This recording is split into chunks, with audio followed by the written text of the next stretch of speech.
respect of all projects.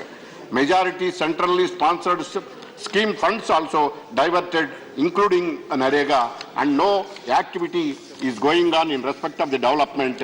And day in, day out, the Andhra Pradesh government was searching for the loans to run the government, and the government is not able to pay the salaries to the employees and the pensions in time. Thank you, sir. Thank you. John Vitus.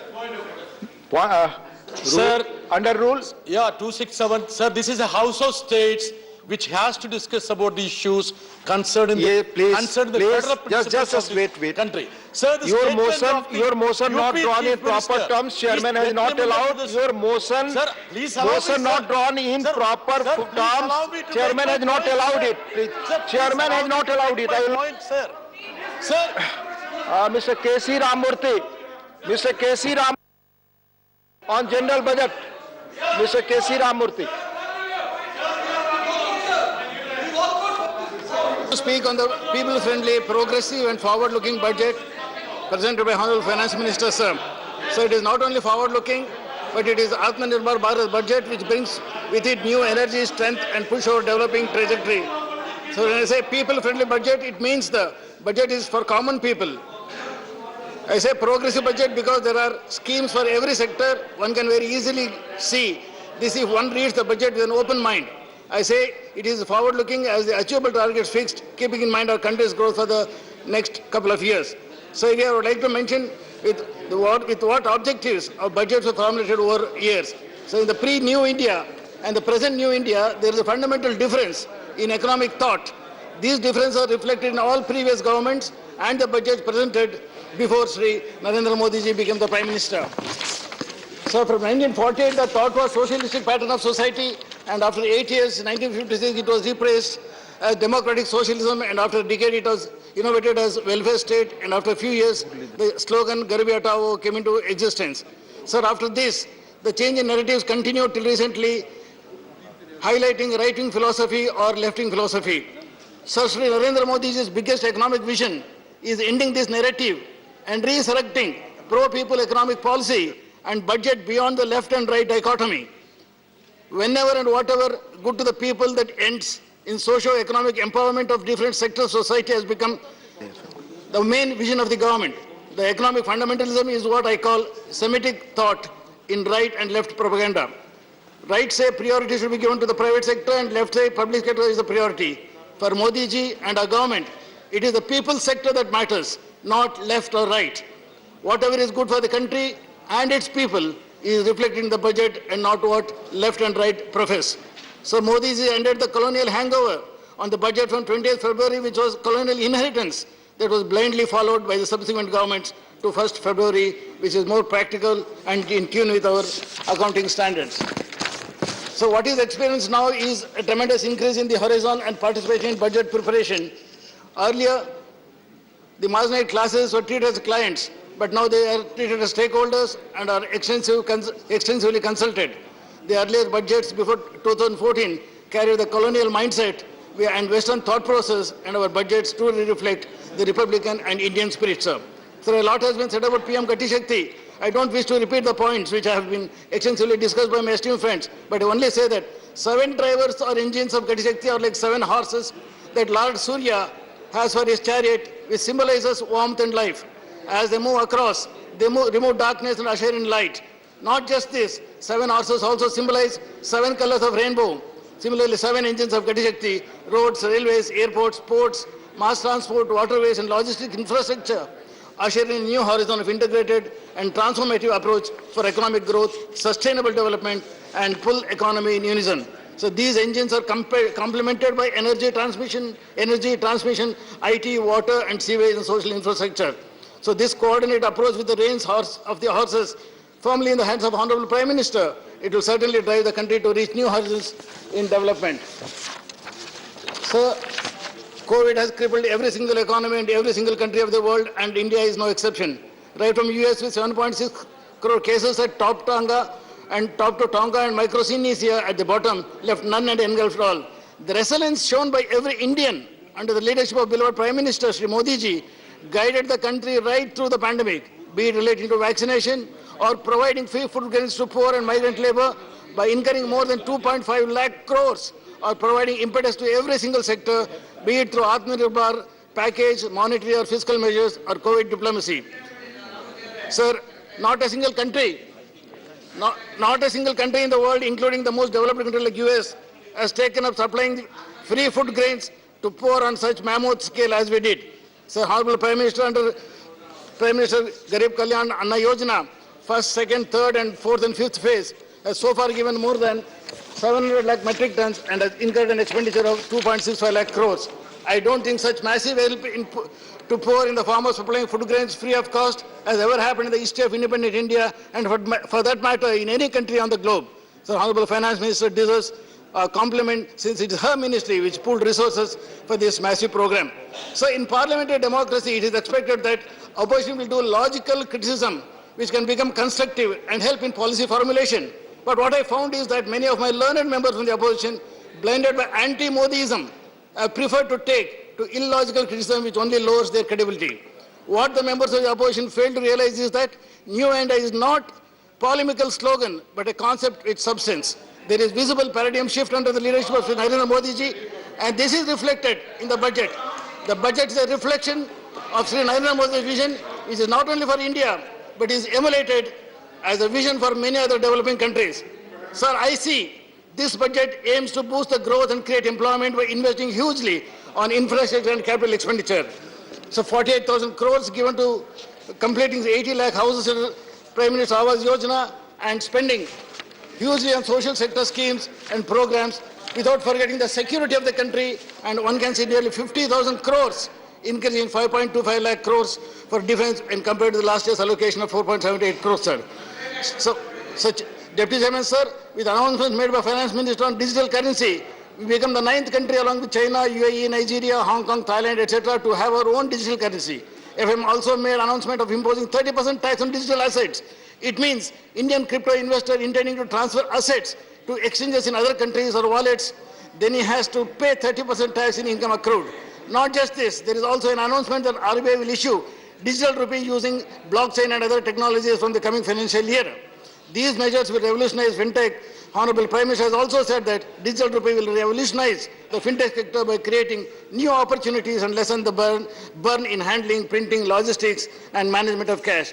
Sir, it has been observed in recent past, particularly during IPL and T20 World Cup matches, unabated advertisement by crypto players, bombarding people on all platforms and prompting and provoking them to invest in spite of the fact that cryptocurrency is unregulated digital currency and not a legal tender. Not just this, some crypto exchanges have also started podcasts and other collaborations to attract investment on their exchanges. Popular film stars and celebrities promoting cryptocurrency trading will definitely influence the mindset of Indians and thinking that all is well with cryptocurrency. And cleverly, all advertisements just mentioned a thin line at the end. Cryptocurrency is an unregulated digital currency, not a legal tender, and subject to market risk. And nobody can see this, sir. Sir, hence I compliment Honorable Finance Minister for starting to regulate crypto assets, having their own digital currency and banking transactions. I also request Honorable Prime Minister and the Finance Minister to regulate misleading advertisements on cryptocurrency and direct them to give clear picture of implications of investment in crypto assets. So I'll take only one more minute, sir. Sir, opposition has been making fun of Make in India. Sir, what is Make in India? What is wrong in Make in India? And why should anybody object to that? Is it a sin to become self-sufficient? Do you want India to be in the position to ship to mouth? Do you want to depend on foreign countries for our defense requirements? We were depending on other countries even for nuts and bolts for our defense equipment. What is wrong in becoming Atmanirbhar in defense so that we don't become parasite of our defense needs? It is with this very objective, Honorable Finance Minister has given push to domestic defense industry. This government never in the history of independent India has earmarked 68% of capital procurement. Budget of armed forces earmarked for domestic industry. The result is we rapidly become Atmanirbhar, and this propels economic activity and provides employment opportunities. Defense R&D is open for private sector startups, helping private sector to work with DRDO and other defense institutions. Sir, all sectors which help our economy to grow stronger have been given more importance and allocations have been made accordingly.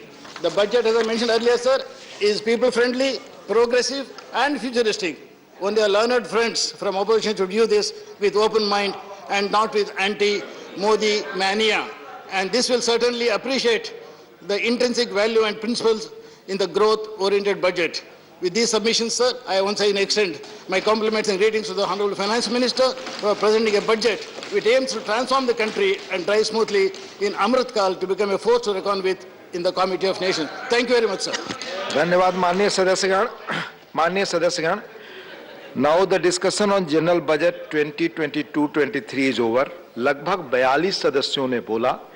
अब माननीय Finance Minister will reply. Please.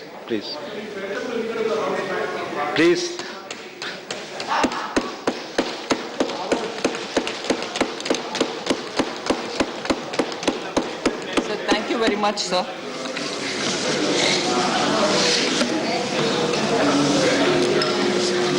Thank you for giving me this opportunity to respond on the discussion which has been held here, sir.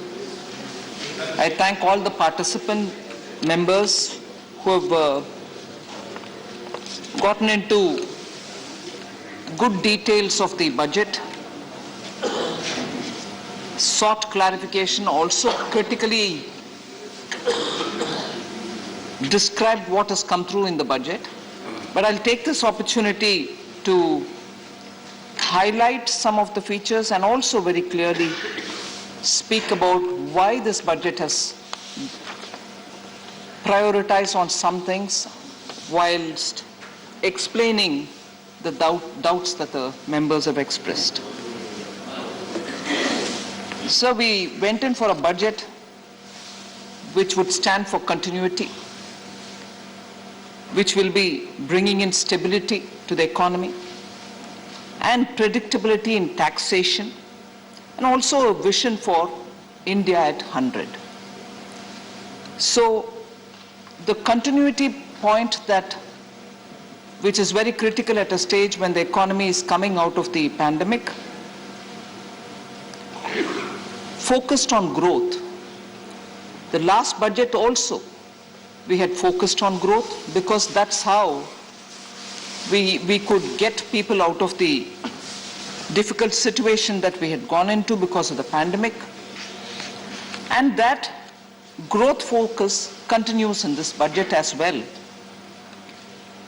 One other thing which continues with the growth focus is in order to attain the growth, we wanted to undertake public expenditure in building infrastructure for a modern India, 21st century India, and an India which is going towards India at 100. So there was a philosophy or a guiding principle of PM Gati Shakti, which was put in as one of the ways in which the infrastructure spending from the public hands would be guided. That guidance which comes from the PM Gati Shakti was essentially because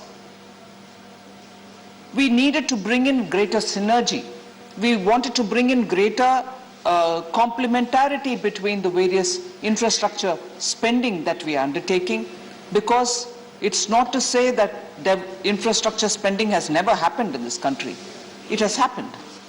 But what we find over the decades, that each project by itself, standalone in its nature, hadn't given the benefit or the multiplier which such an investment should have given us.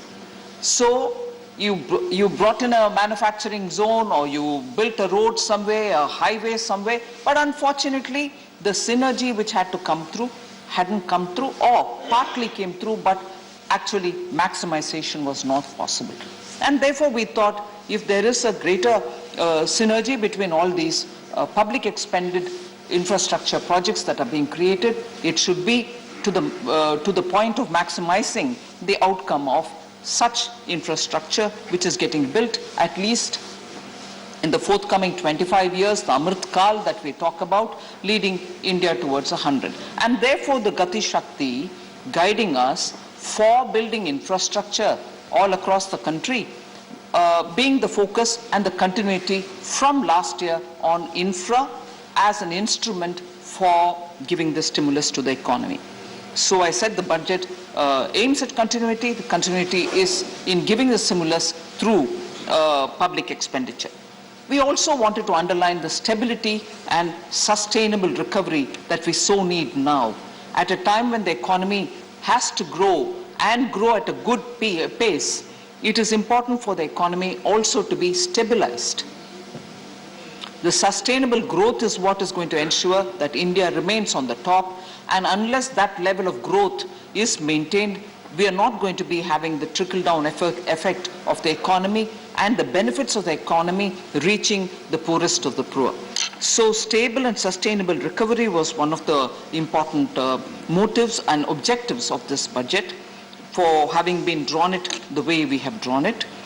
Policy prescription for it had already been given in the last budget. Again, the continuity principle guides us even in that, so that disinvestment or privatization or ease of doing business, and also adapting technology in all our fields of governance, whether it is digital, getting good access to the remote areas, whether it is digital related to financial inclusion, whether it is digital inclusion for the sake of medical and health facilities, and digital for also education.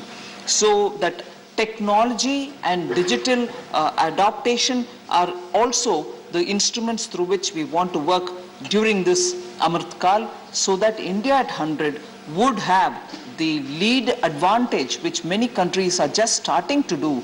We would be leading in that field of digital technology and technology adaptation, leading to better transparency in governance and accountability also. These are two very important, other than the fact that it is easing common man's financial inclusion process or education or health related matters. It also shows in a very transparent manner how governance takes place in this country. So technology for the sake of all these benefits are also being prioritized in this budget.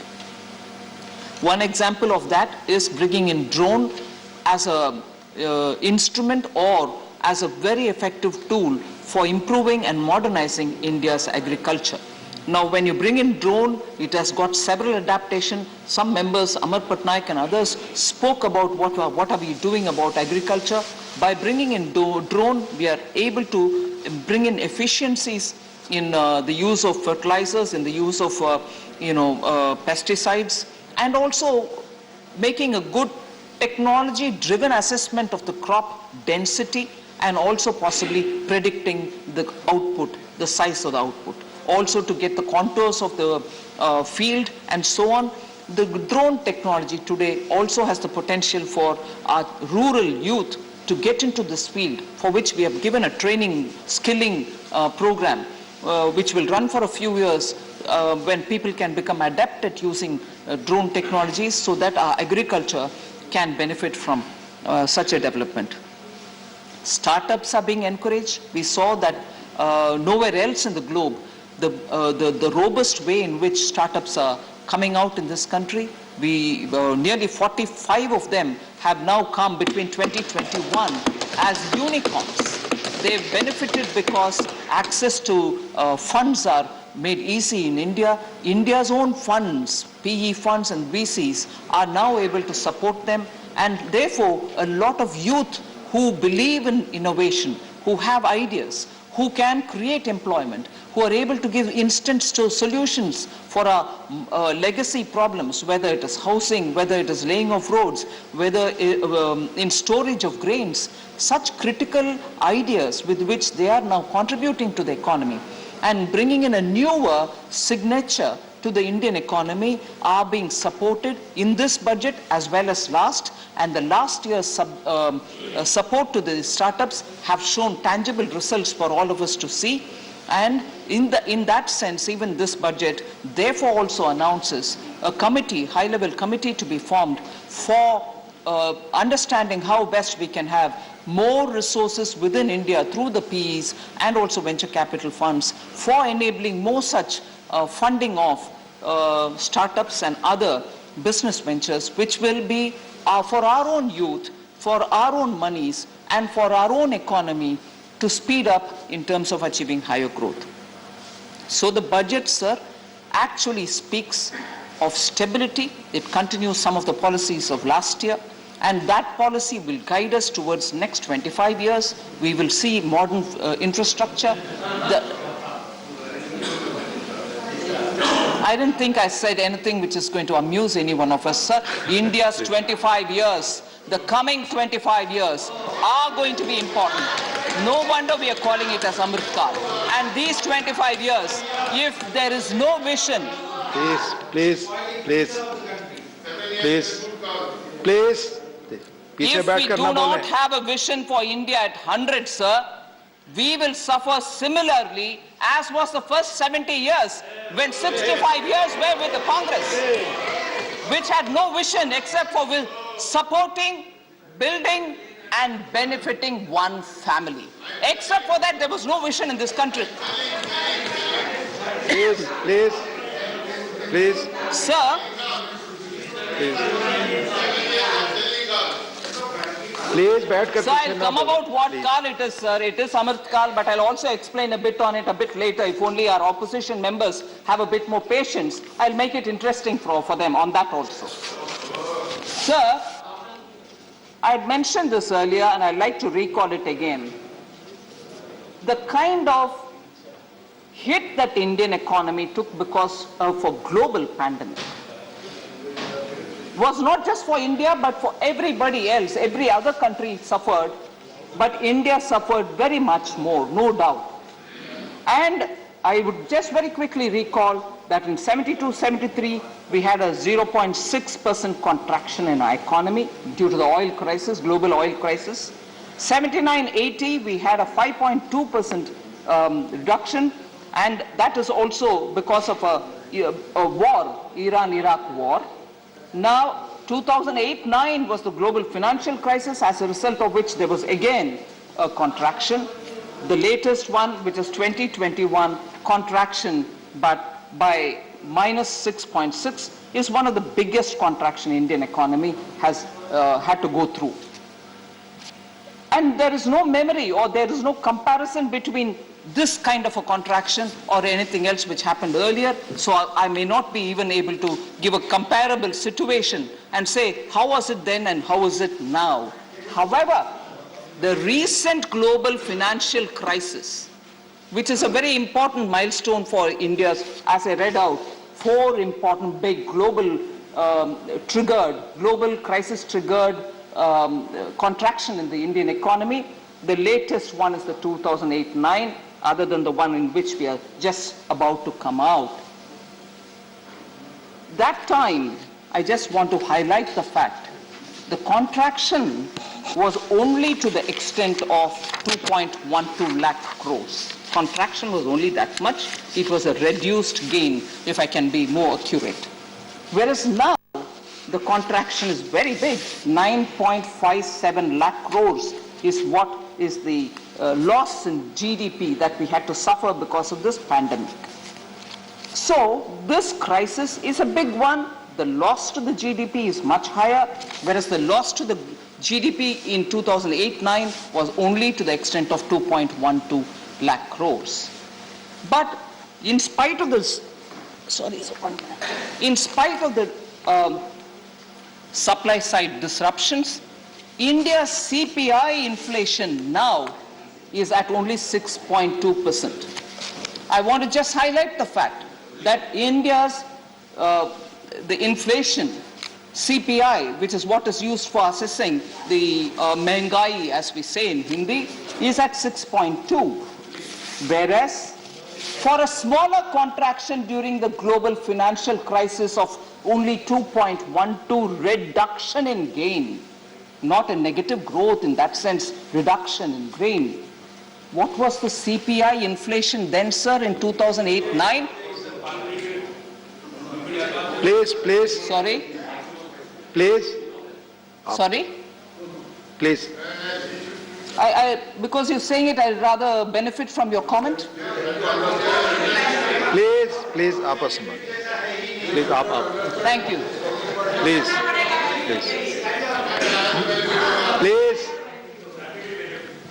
One should smile at it. Thank you, Anand Sharma ji. Thank you very much.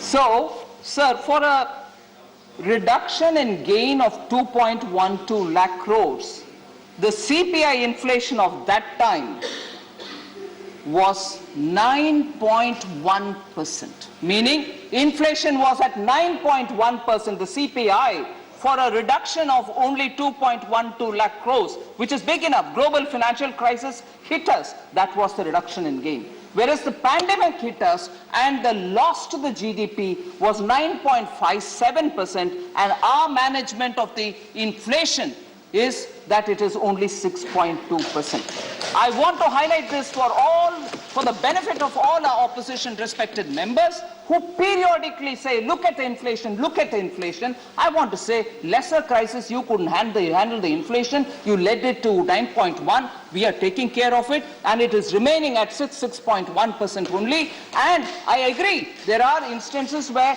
we need to work more to get more pulses in the ground, more edible oils in the ground. We are working on it. But a smaller crisis you couldn't handle with very experienced finance ministers. And I was mocked at saying, would you know anything at all? Leave me. Prime Minister Modi's consideration on how the economy should be, because he's an experienced chief minister and handled the entire affair at his own personal guidance. All of us have been working. So this is the result, sir, of only 6.1 now, whereas 9.1 for a smaller, relatively smaller problem. Please, Mr. John. I've admitted about that, John Birtas ji. Please. We know that ground level, if we need to do more, we shall be doing more. And thank you for reminding me that I have to go to the market. All right? Sir. Please, John Birtas. I want to highlight the fact that we chose to go through public expenditure on infrastructure building. Multiplier effect is what guided us on it. And I've said this before, revenue expenditure does not give you the required multiplier. Revenue expenditure of every 1 rupee gives you just 45 paisa worth of multiplier, and that too for that immediate specific period. Whereas for one period later, it gives us another additional 10 paisa more. So spending money through revenue does not give you the required multiplier, and the required multiplier being high is what is very critical for us now, because the economy has to revive and revive in a sustainable manner. Otherwise it will have drops and rises. So we are doing that. So we chose not to go through the revenue expenditure route. So what does the capital expenditure give us? For every 1 rupee spent on capex, you get 2 rupees 45 paisa worth of multiplier in the immediate specific period, and for 1 period later, you get nearly 3 rupees 14 paisa worth off. That is, over time, you get 3 rupees 14 paisa worth of multiplier. It is a clear distinction between what gives you better multiplier, and therefore whether you want to go through the revenue route or whether you want to go through the capital route is so obviously before us, and therefore to sustain the growth we had to choose spending through public capital expenditure. And that is why the money which has been given from 5.51 lakh crores, 5.54 lakh crores, we've gone to 7.50 lakh crores in this budget for capital expenditure for building infrastructure.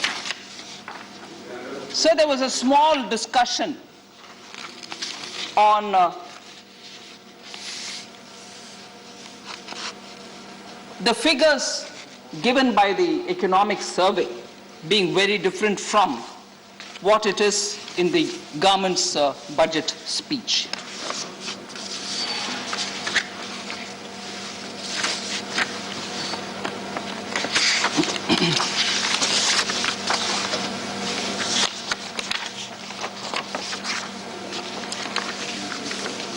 So it was raised, saying as an issue,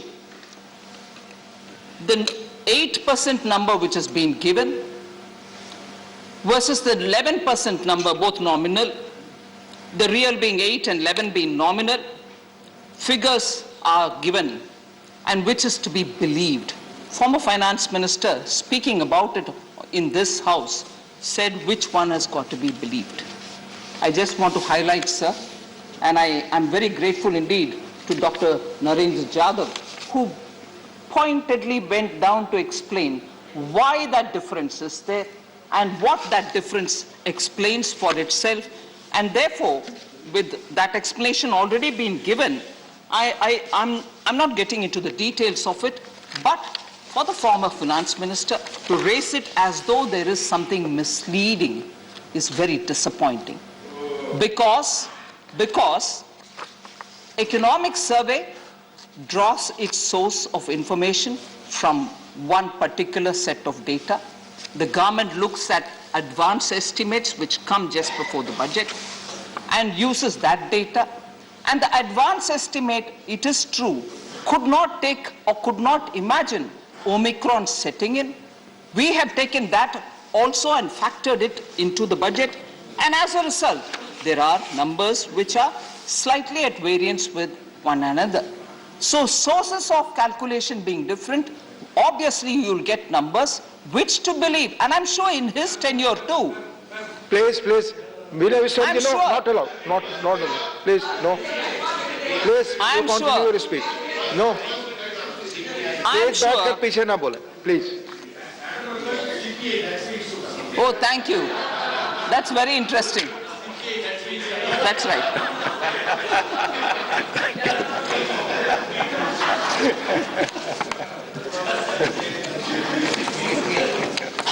He woke up just now. So therefore, sir, the numbers, sources of data being different and also largely in the range of the numbers that all of us are talking about does not cause any sense of worry. And I'm sure economic surveys were prepared during his term as finance minister as well. And I don't think a dicto copy between finance ministry and economic survey, which is at an arm's distance, should also be aspired for. Opinions in economy do come from different sources. So long as they are diametrically not different, I think for us to raise doubts about its credibility is only attempting to mislead. So I leave it there.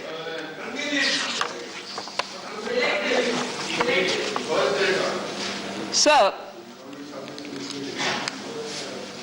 there were quite a number of members who spoke about various issues. I've clubbed them together on the head of the issue rather than by each member to go and answer every one of the questions. But I've grouped it all together. Like for instance, on unemployment. Many members spoke.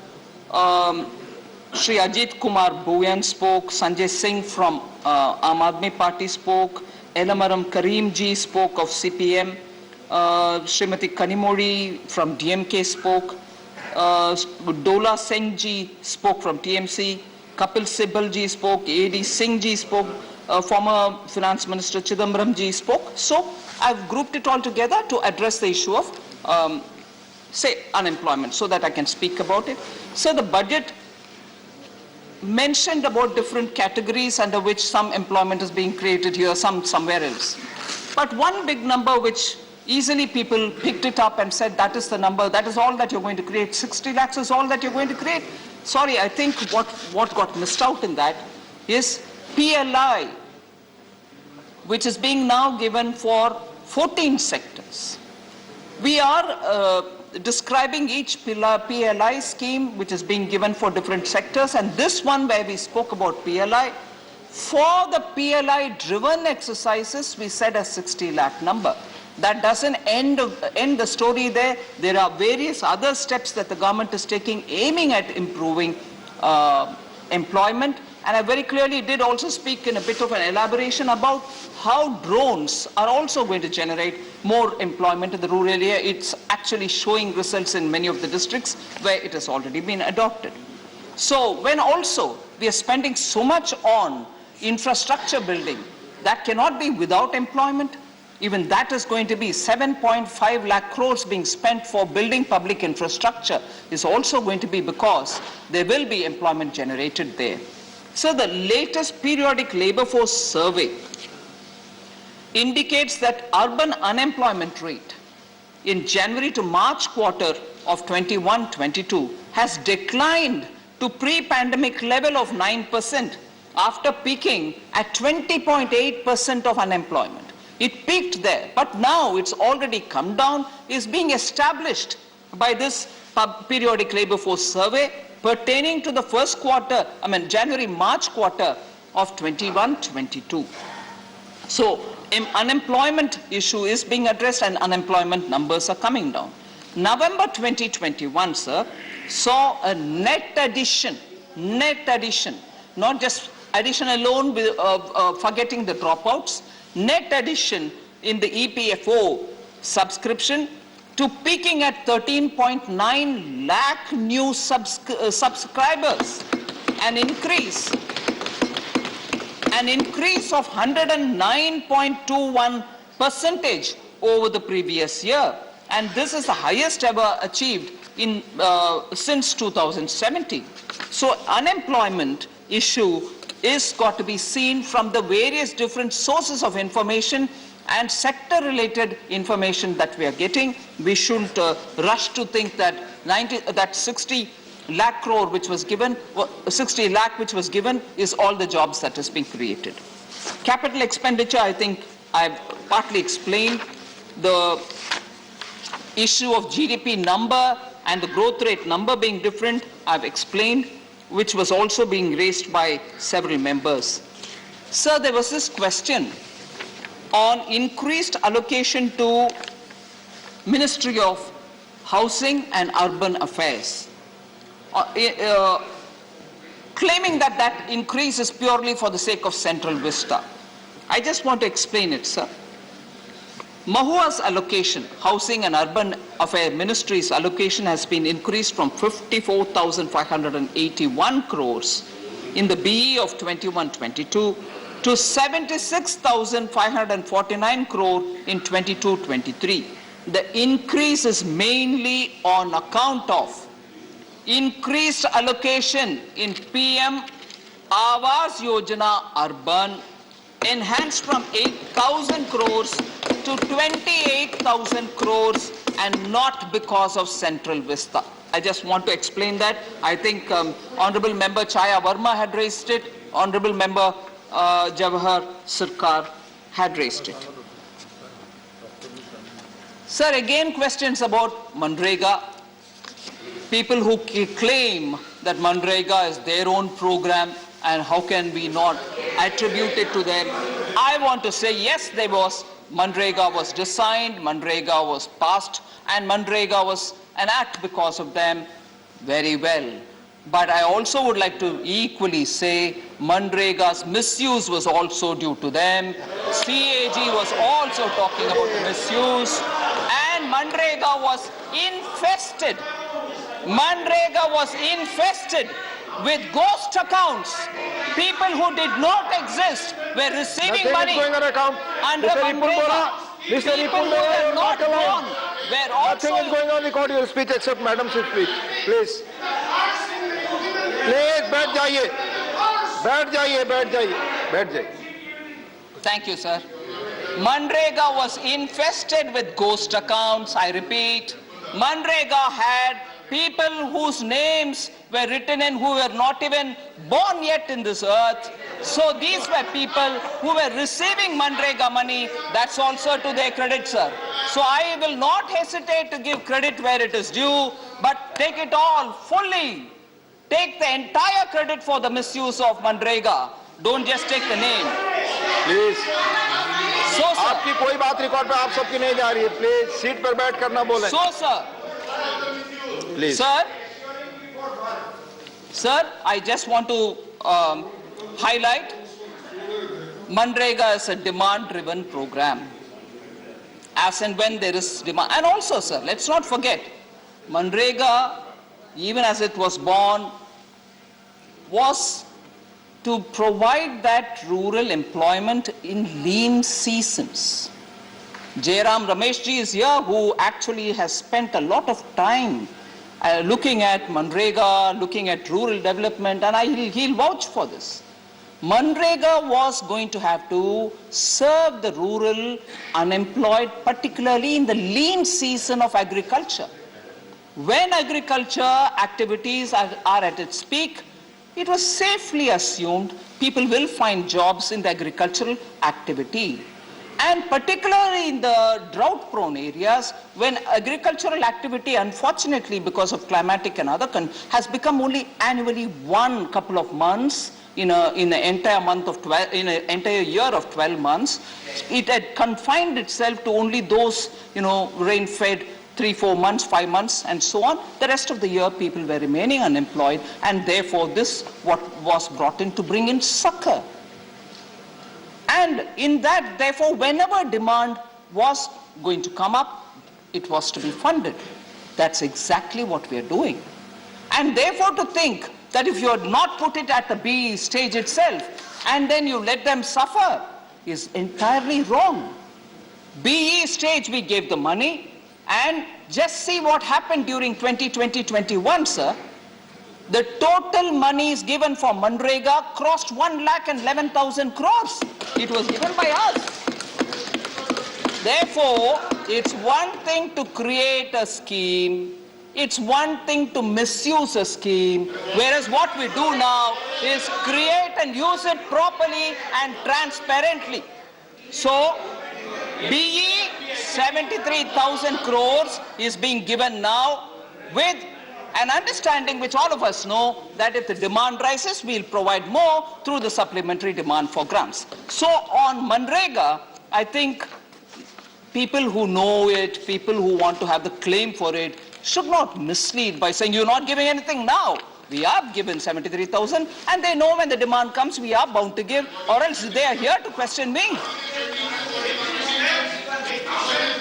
आप में से किसी की बात बैठकर जो बोल रहे हैं रिकॉर्ड पे नहीं जा रही, अननेसेसरली आप हल्ला कर रहे हैं. Please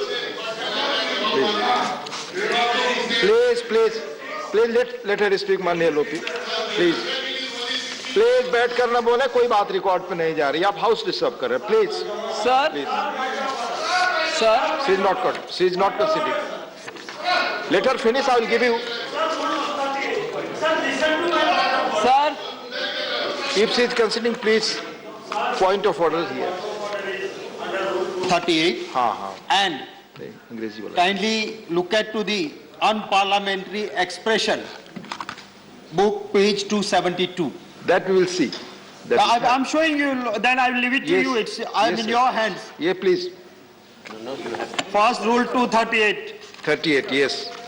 Now, rule 238, rules to be observed while speaking. Now kindly look at Roman 7. 238, Roman 7. Yes. Under treasonable, seditious or defamative words. Right. Now,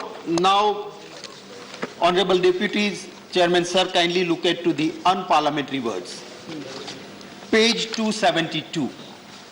Time and again, First Honorable Minister has said that former Finance Minister was misleading the House. Now again, Honorable Minister is saying the members speaking on Manrega misleading the House. Now, Honorable Sir, kindly see, not once but many times it is said it's an unparliamentary word. We'll examine, Mr. Shakti Singh. You will examine it. We'll examine it. Thank you. Yes. I wish we'll examine. Your Honor may give me ruling on this. We'll examine it and we'll. I oblige. किसी भी सदस्य को irrelevant बात, rule 240 is very clear. किसी भी सदस्य को irrelevant बात नहीं करनी चाहिए. जो rule 238 है, उसका जो section 5 है, वो person in high constitutional authority है. फॉर्मर मिनिस्टर कोई हाई अथॉरिटी पे नहीं है, वो उसका एक्सप्लेनेशन है, तो रूल ही गलत उठा रहे हैं.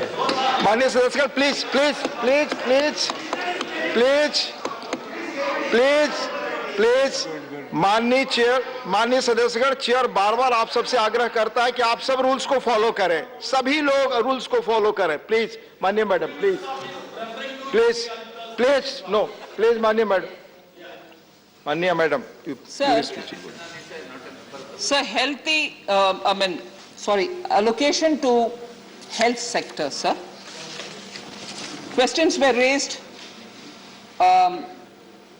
Rajamani Patel ji, Kanimuri ji, Kapil Sibal ji, Amar Patnaik ji all questioned whether health sector is getting adequate funds. I'll just very quickly give you a picture. 2019-20, we had given 64,000 crores. In 2021, 80,000, 26 crores, 85,915 in the RE. That 80,000 became 85,915 in the RE of 21-22, the year that we are in, which we'll finish on 31st March. And 22-23, the budget which is before this House, gives 86,606 crores. So it's going up and not coming down. Then there are issues, there are points which are also got to be drawn attention of this House.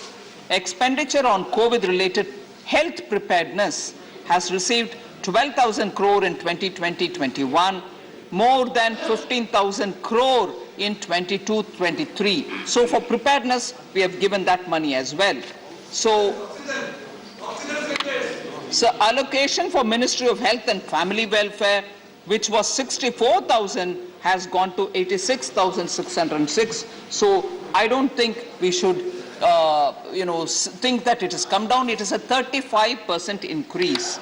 Over and above that, 22-23 in the BUE, one point that I would want to highlight, for 5,846 crore, particularly for the references that Sri Amar Patnaik ji made, 5,846 crore has been allocated under PM Abhin, Ayushman Bharat Health Infrastructure Mission scheme, which is going to develop capacities in health systems and institutions for responding effectively to the current pandemic, and God forbid if there is any future pandemic as well. So, sir, the other issue about food subsidy and fertilizer subsidy. Quite a few members spoke about it. I just want to quickly give a picture. Fertilizer subsidy, sir.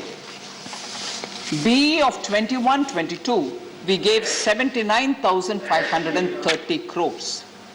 In the RE of 21-22, this amount was increased to 1.4 lakh crores, representing an increase of over 75% between the RE and BE itself, BE and RE itself in the current year.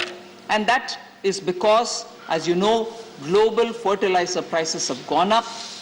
Government of India imports a large quantity of our fertilizers, and in this case, in spite of the prices have gone up so much, we still imported it, and we have no choice but to import it. But we made sure that that increased global price of fertilizers are not shifted on to the farmers. The government has borne that cost, and the farmers have got the fertilizers, as always, at the price at which they bought last year or the year before. So that shows that the government has been receptive to developments outside and understanding the issues here in the ground. Sir, food subsidy allocation, PM Garib Kalyan Anna Yojana, and I also want to highlight the allocation for food subsidy is 2.86 lakh crores. This is higher because, and I'm talking about 21-22, the year that we are about to finish. This is higher because under the PM Garib Kalyan Anna Yojana, which is around 1 lakh crore, additional allocations had been made for food subsidy. Food subsidy allocation for this year, 22-23, is 2.07 lakh crores, which is the best estimate of requirement at this point in time. So it's still higher. The food subsidy is well over 2 lakh crores.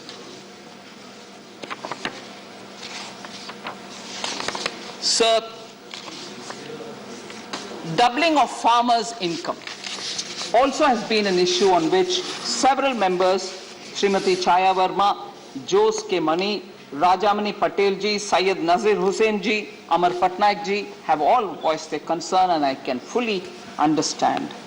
In 2013-14, sir, The expenditure of Department of Agriculture and Cooperation was only about 19,000 crores, 13-14. Whereas this has been increased 6.6 times, and today it is at 1.24 lakh crores, 22-23 for Department of Agriculture and Farmers Welfare. Out of this, 68,000 crores will be transferred in DBT mode to the bank accounts of farmers, Pradhan Mantri Kisan Samman Yojana. Just to make this a bit more elaborately, BE 21-22 for fertilizer subsidy was 79,530. In RE it became 1.4 lakh crores, which represents 75% increase.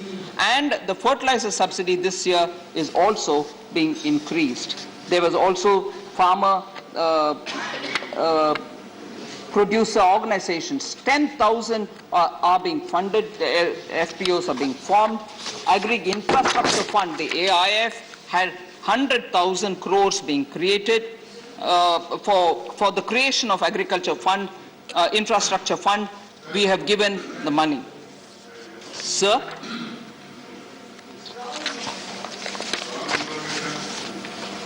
if we are giving the data, sir, it is because the questions have been asked. One more important question on how we supported the MSME. MSME sector was a concern for member Suresh Reddy and also member A.D. Singh Ji. I just want to highlight the points through which you'll, Honorable Deputy Chairman, sir, you will understand that for MSMEs, there have been several schemes which have been brought out, and that is because during the COVID pandemic, we needed to give that support. 20,000 crore subordinate debt for MSMEs, 3 lakh crore collateral-free automatic loans for business, including MSMEs, which has now been enhanced to 4.5 lakh crore. And now, during this budget, we have given 50,000 crore more, raising it to 5 lakh crores. 50,000 crore equity infusion through MSME Self-Reliant India Fund. Then, from among these schemes, monies have also been dispersed and people have benefited from it. Whatever is left over in these accounts will continue to remain ready for anyone who wants to use it. So I just want to highlight that the amount of disbursements made under the Emergency Credit Guarantee Scheme is 2.36 lakh crores disbursed, gone into the account of those MSME who need it. So there are quite a few such clarifications which I can go on giving, but I'll also pick up on issues which specific speakers have mentioned. Sir, quoting some study, because I'm moving from MSME, I continue with MSME, quoting a study which is made available in the public domain, it was mentioned that based on a study in 2020-21, it was mentioned that 67% of MSMEs were shut.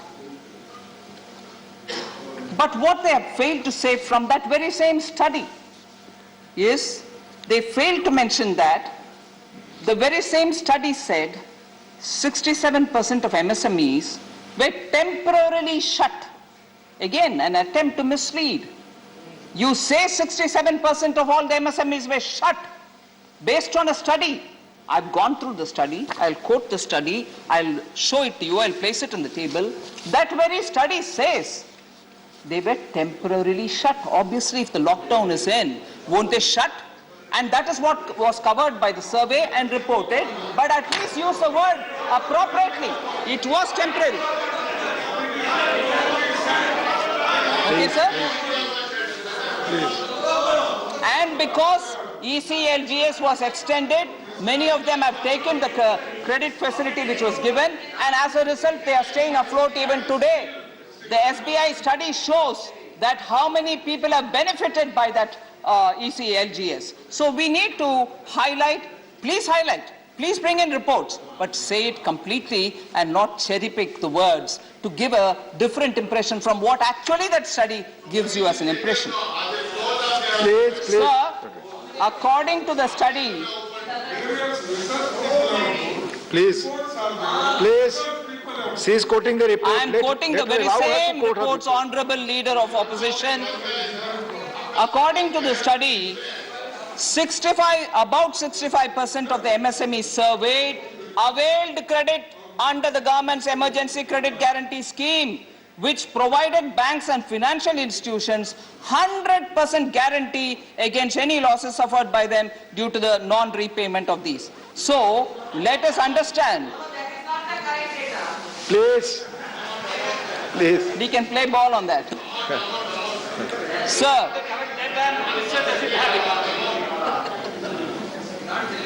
Sir, in the last 2 years, it's not been business as usual. Every one of us know. It has not been business as usual.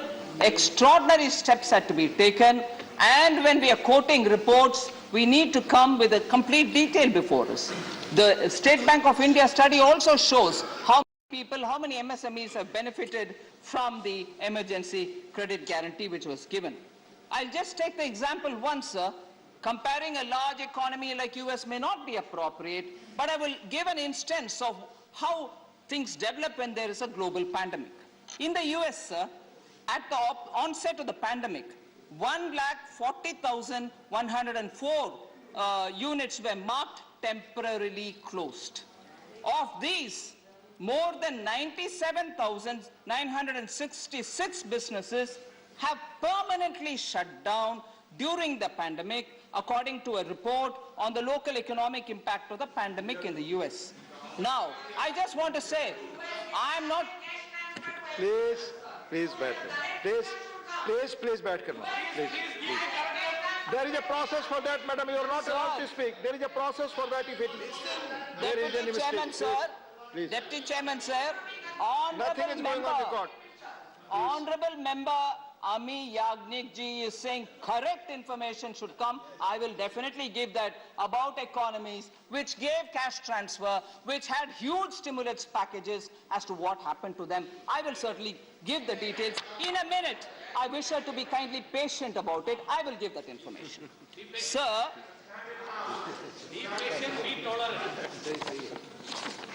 Sir, about inflation, I think I did say a bit.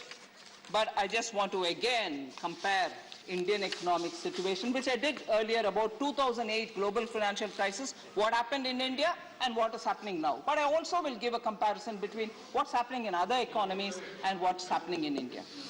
Sir, economies all over the world suffered, but I just want to say US inflation, which was reported in all the papers today, has hit 40-year highest. US inflation, cash transfers was made, huge stimulus packages were given. This is the effect. Sir, and I'll give you more data on that. I'll give you more data on that. So, US inflation has gone... I mean, when... Sir, we are giving answers, sir. No point. There are times when it is difficult to gulp some facts, but we'll have to take it. US inflation, I told you, sir. पीछे बैठ करना बोले हैं, पीछे बैठकर seat पर you not supposed to speak. Please, there is a process for that, madam. There is a process for. No. Please, you are not allowed to speak. Please. Thank you very much, sir. So in Germany, sir, since 1992, they have not faced an inflation of the order that they are facing today. Economies which are having better cash transfer, better solutions, better stimulus. I just want to, no country is comparable with another. Every country has its own uniqueness. But all that said, there are always allegations that you have not done enough. You have not done enough the way I want you to do. All that comes. But I need to address that, sir. So, Germany, from 1992, has never had an inflation like this. Eurozone, sir, 25 years. In 25 years, they have not seen an inflation the way they are seeing. And UK, where also a big stimulus was given, never seen inflation in the last 30 years like the inflation that they're seeing now. So inflation management and carefully allotting your, resources is also very important for a responsible job for finance ministries all over the world to do it. Sir, I just want to highlight, respected leader of the opposition is not here, probably he'll come back, but I just want to highlight, sir, WPI inflation is no longer the benchmark metric for measuring inflation. Quoting WPI saying, oh, it's already gone to 14, 12, 11. No, sir, WPI doesn't influence inflation metric. So CPI is what we have to look at for, and CPI is that index which RBI also looks at when it is monitoring inflation control measures. That's only a reference, sir. Sir, since 2014, Prime Minister Modi has ensured that we keep our inflation contained, well contained, and not cross 6% or more. And this crossing of 6% has happened, no doubt. But we breached it a little bit, maybe between 2014 and 2020, maybe 6 times on a monthly average that you're looking at, and not beyond that. It's every time brought back to, being within the limits of 6%. So our inflation management is robust, is what I want to underline here.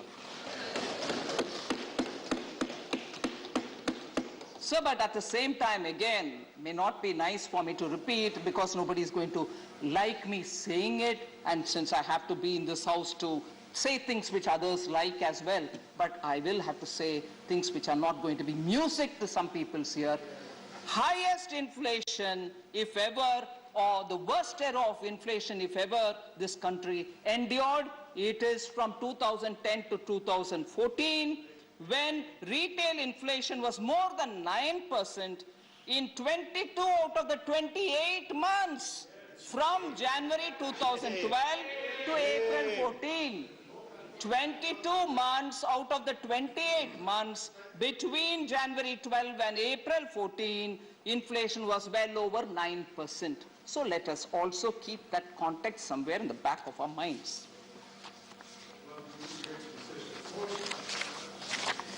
Sir, there were quite a lot of questions on disinvestment. Are you going to sell off everything? What is happening?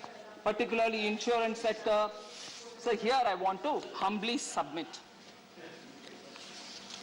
For instance, Malhotra Committee was formed during 1991, 92, 93 Karyakal, Congress period. And the recommendations of the Malhotra Committee is something which Congress keeps in its mind and started doing quite a lot of things to ensure that there are private players who should be included in the insurance sector. Recommendation of the Malhotra Committee. Foreign companies should be allowed to enter into insurance sector. Malhotra Committee. There should also be a IRDA which is instituted already. They are guiding every one of the operations. So following the recommendations, which of course was a Congress party time committee for privatization of insurance sector. Today, there is a bit of a confusion in the Congress side. I want to highlight that. Sir, on the one hand, I'm not sure if I'm allowed to take the name, a former president of the Congress party says India is against privatization. You'll know who it is, former president, currently Lok Sabha member. India is against privatization, he says. On the other hand, I have senior Congress leader, former finance minister, questioning me, why are you going slow on disinvestment?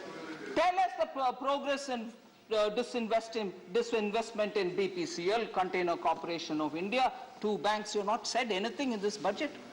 I want to ask the Congress party, is it one thing outside?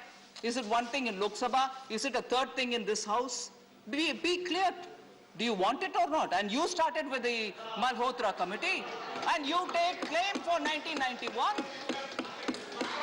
When you want to ask a question of us, you say, hey, remember, बैठ जाइए, कोई बात नहीं, बैठ जाइए, बैठ जाइए।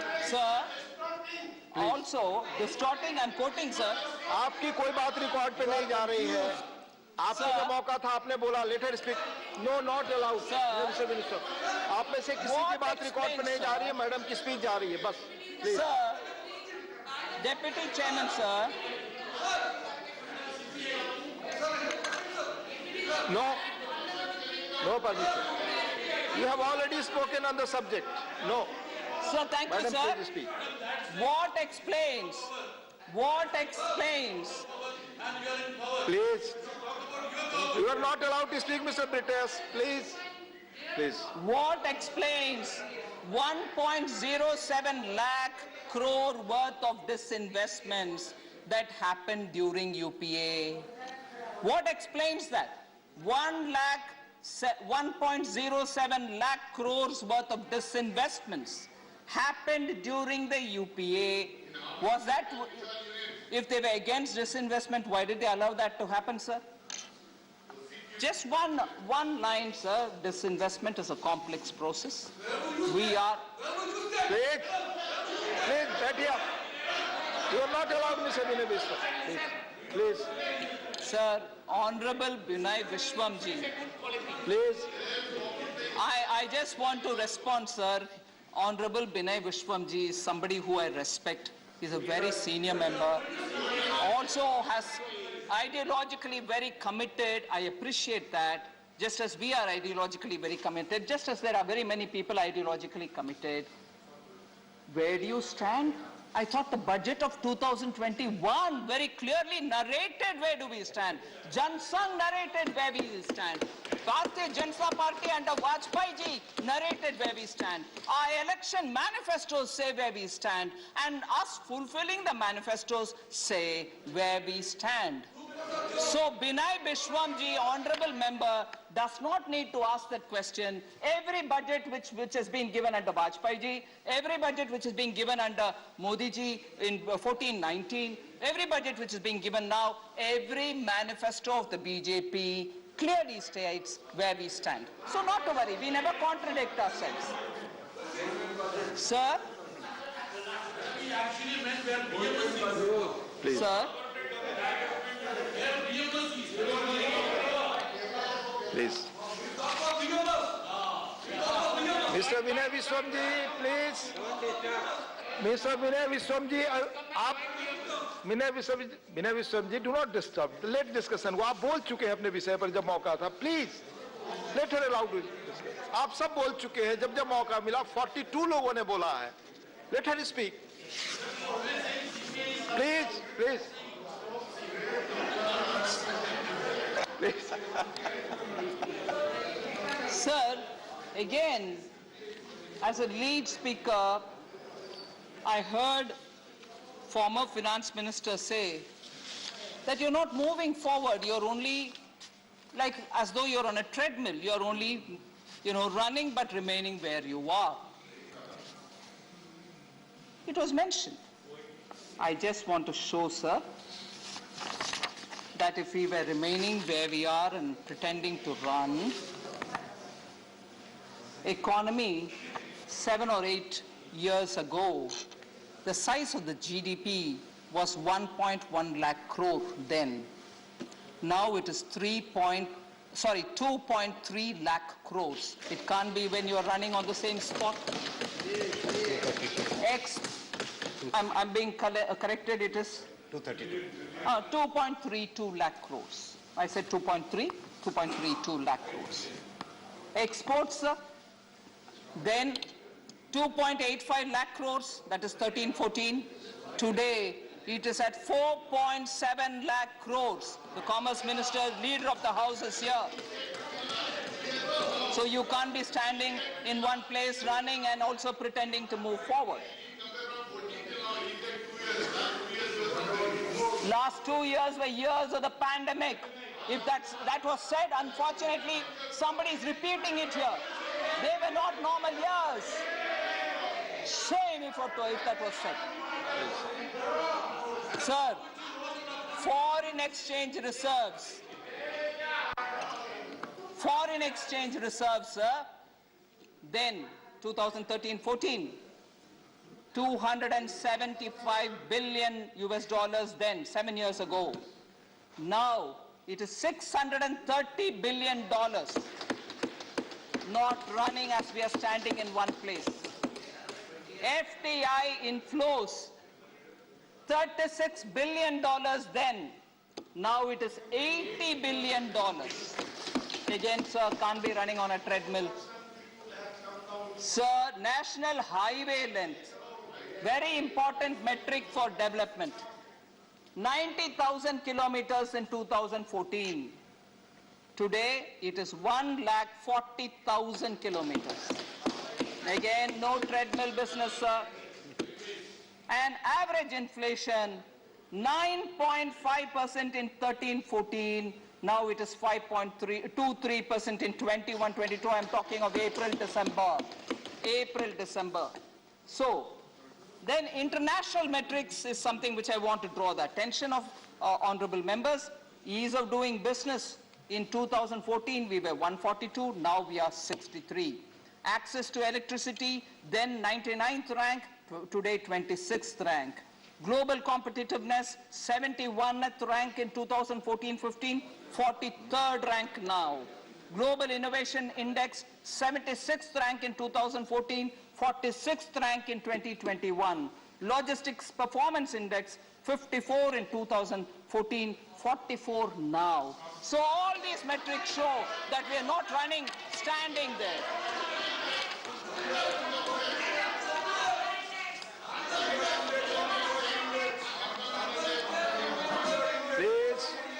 Please. Sir, one more reference, sir. Please. One more reference to the Honorable former Finance Minister. He accused me, saying you did not speak anything about the poor. You have not at all spoken. You spoke more about your Prime Minister. Of course, I feel very proud. I feel honored to be in the ministry along with the other ministers who are guided by the Prime Minister, a Prime Minister who is visionary. I don't have anything to hide that. I will say it any number of times. He's the Prime Minister of this country. In every popularity ratings, he's at the top. But our country, there are some people who suffer from visceral hatred of the Prime Minister, but that's their problem. I will say one thing here, sir. I didn't speak about the poor as an allegation. I want to know, what is that poor that you're talking about? When again, your former president said, poverty does not mean, and I'm quoting here, sir, poverty does not mean the scarcity of food, money, or material things. If one possesses self-confidence, then one can overcome it, said the Congress leader. So he also said it's a state of mind. I've not named the person, but we know who it is.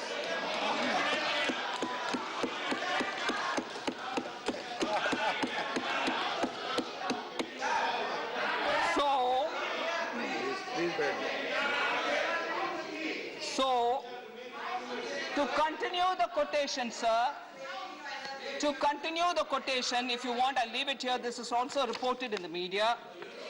Poverty is just a state of mind. It does not mean scarcity of food, money, or material things. If one possesses self-confidence, then one can overcome poverty. Was the gyan given to us? I want to ask, what is that poverty that I didn't refer? Is this the poverty? My mental state is the poverty that I should have referred? I want to ask. Be clear on what poverty you are referring to.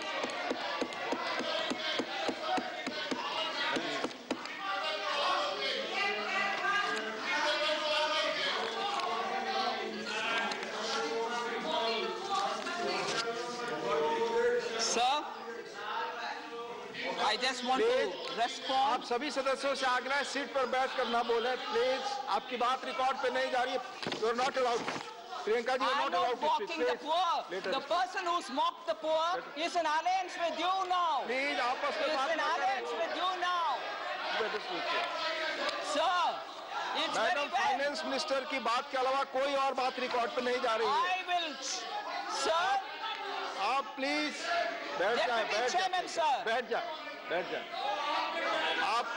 आप सब बोल चुके हैं, please बैठ जाएं। Deputy Chairman, sir, this is how, when we don't have the courage, this is how, when we don't have the courage to ask the person who said this, they distort and put it on me. They're in alliance with them. I'm astonished that a member, a thinking member, a lady, stands up to say, you're mocking the poor, whereas the person who said that is in alliance with them. I wish he meets.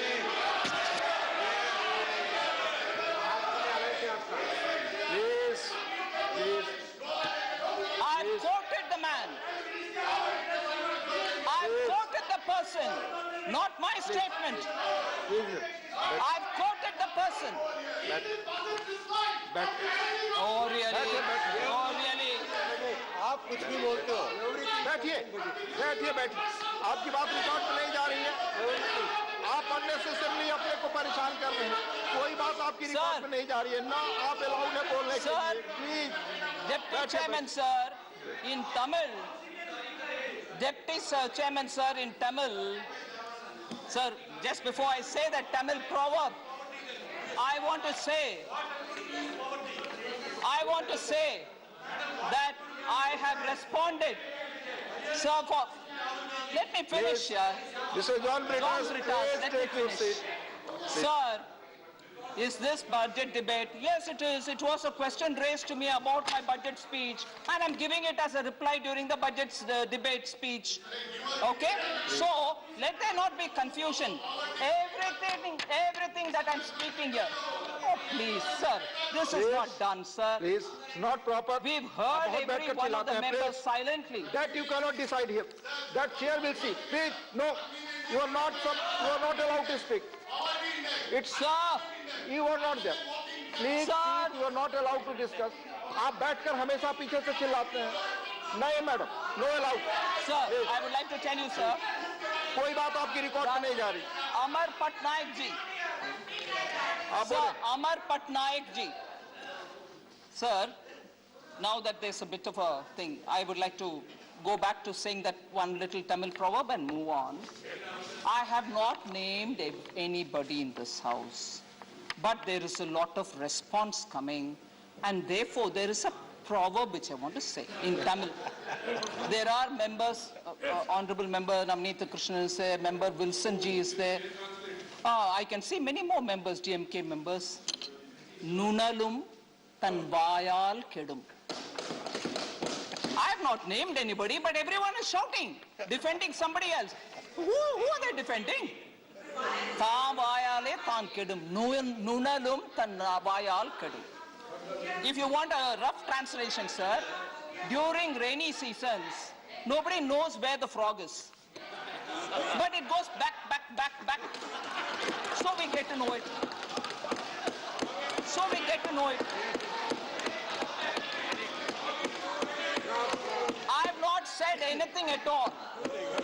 But when the responses come, it's like a rainy season frog. Sir, Amar Patnaik ji. Please, Huh? Mr. Dani, please.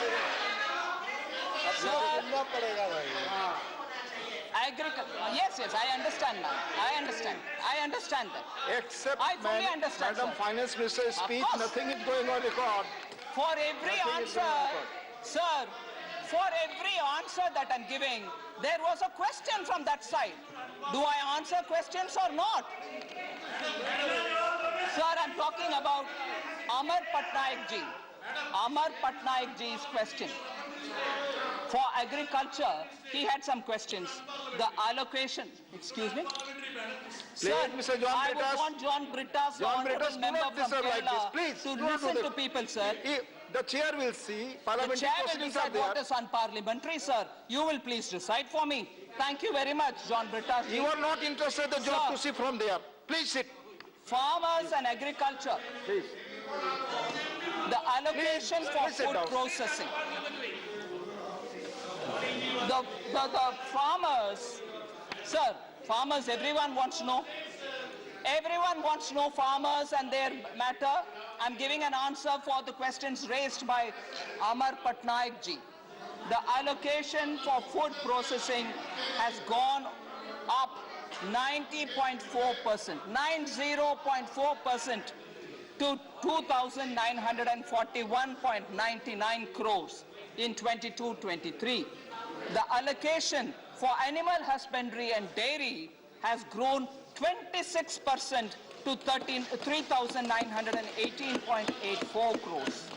The allocation for fisheries has grown 73.5% to 2,118.47 crores.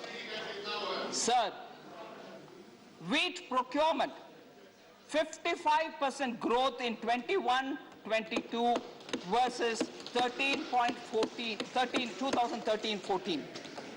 Comparing 13-14 to 2021, 87% growth in paddy procurement. 2013-14 compared with 2021, oil seeds procurement. Earlier procurement was only wheat and rice. We are procuring even oil seeds. Oil seed procurements have gone up by 204%.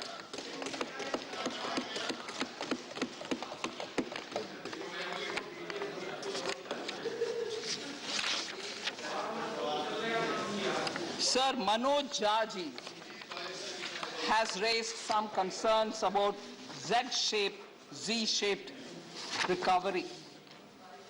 I just want to reply to him to say India's gross domestic product is projected to grow at 9.2% to 147.5 lakh crore for the current financial year ending March 2022, which will be the highest among all large economies. There's no question of a slowdown or a recession. I want to draw that to their attention.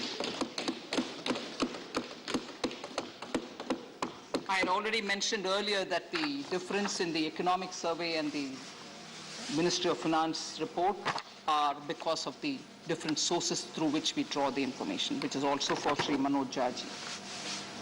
Srimati Chaya Verma ji had raised questions on cryptocurrencies, sir. I just want to say the act of taxing the cryptocurrencies, I think Honorable Member suggested, is it legitimizing the cryptocurrencies? She asked a question. I just want to say we have taxed the profit emanating from the transactions.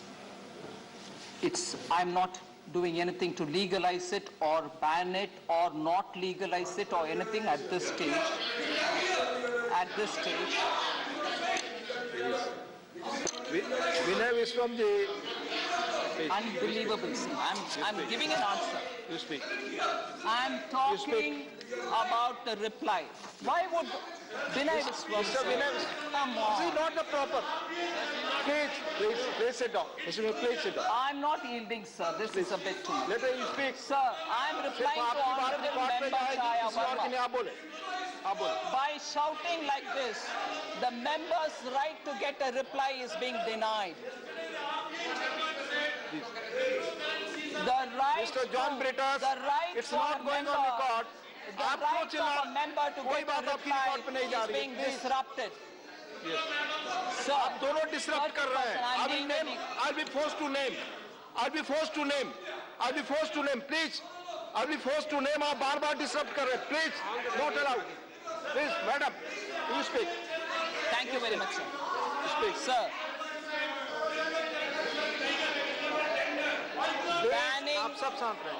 banning or not banning will come subsequently when the consultations give me inputs. But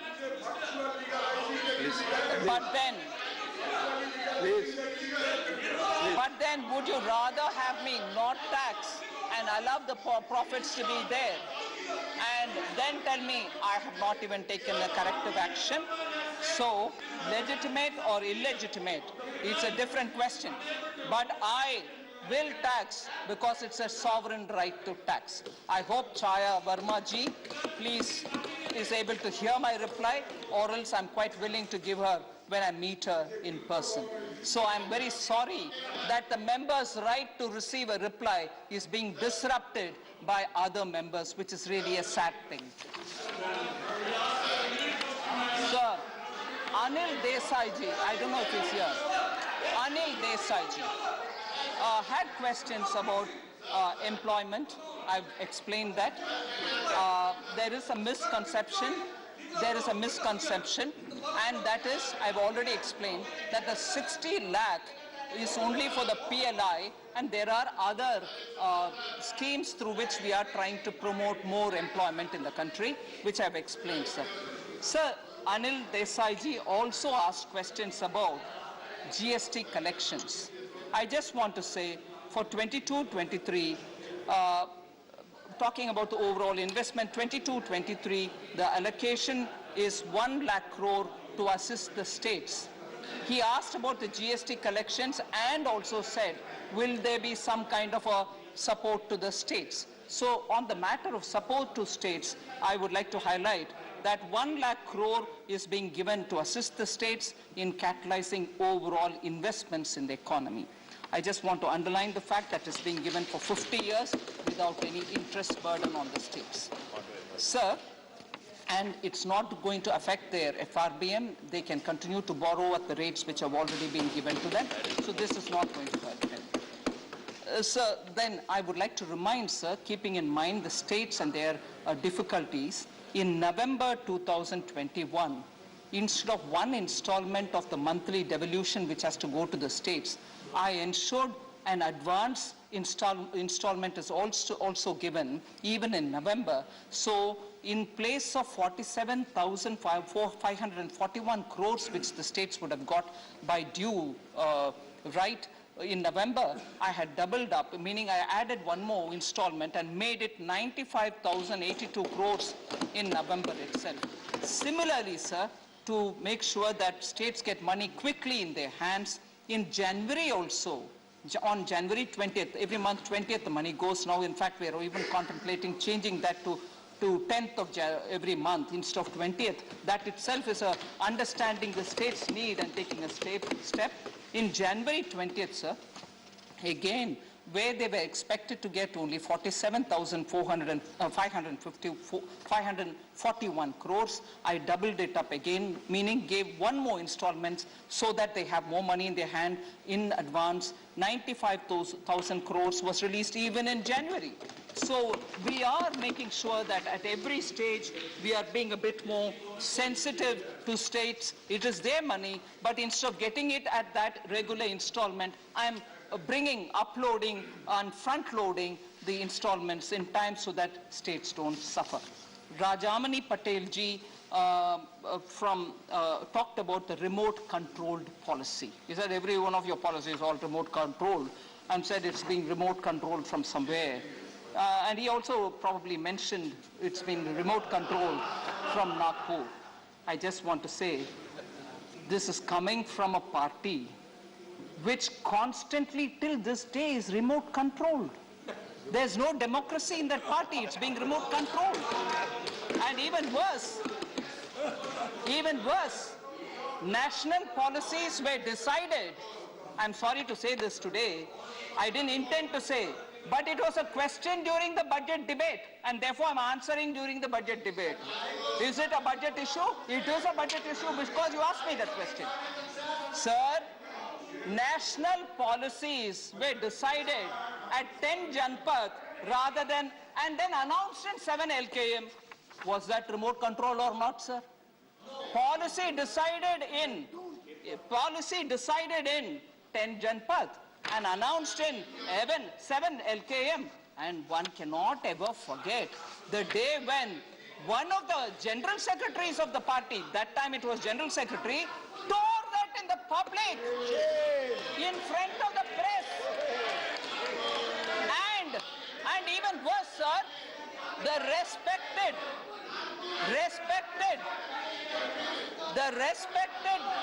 Prime Minister at that time, Dr. Manmohan Singh, was within a couple of hours after that going to meet President US President. And here, his party's General Secretary tore. Is that remote control? Or what is that? So, sir, I come to my last intervention, sir. I come to my last intervention, sir. Sir, I'm leader of the opposition, sir. Please, leader of opposition. हम budget में उनका भाषण बड़े गंभीरता से सुन रहे हैं, लेकिन इस सदन को भटकाने की कोशिश मत करो। कांग्रेस पार्टी क्या की, कांग्रेस सेक्रेटरी क्या किए, अरे आप अपने बजट में बोलिए, हम सुनेंगे। वो सब, अरे गरीबी 27 करोड़ लोग थैंक यू गरीबी के रेखा के नीचे आ गए, जो ऊपर गए थे, थैंक यू, उस पे बोलिए। थैंक यू माननीय क्रिप्टो करेंसी आपने एक्सेप्ट किया क्या नहीं, क्योंकि आपके आरबीआई चेयरमैन ने बोला है कि अपने रिस्क पे आप इन्वेस्ट कर सकते हो, तो ये बात बोलिए, हम सुनने को तैयार। माननीय LOP please, I have allowed you, please Sir, माननीय finance minister, thank you very much, Deputy Chairman, sir. Please आपको इजाजत मिल चुकी है माननीय LOP, please take your seat, please no, please I will not speak. Give serious reply. We will listen. Don't You have already make. spoken, sir. No, no.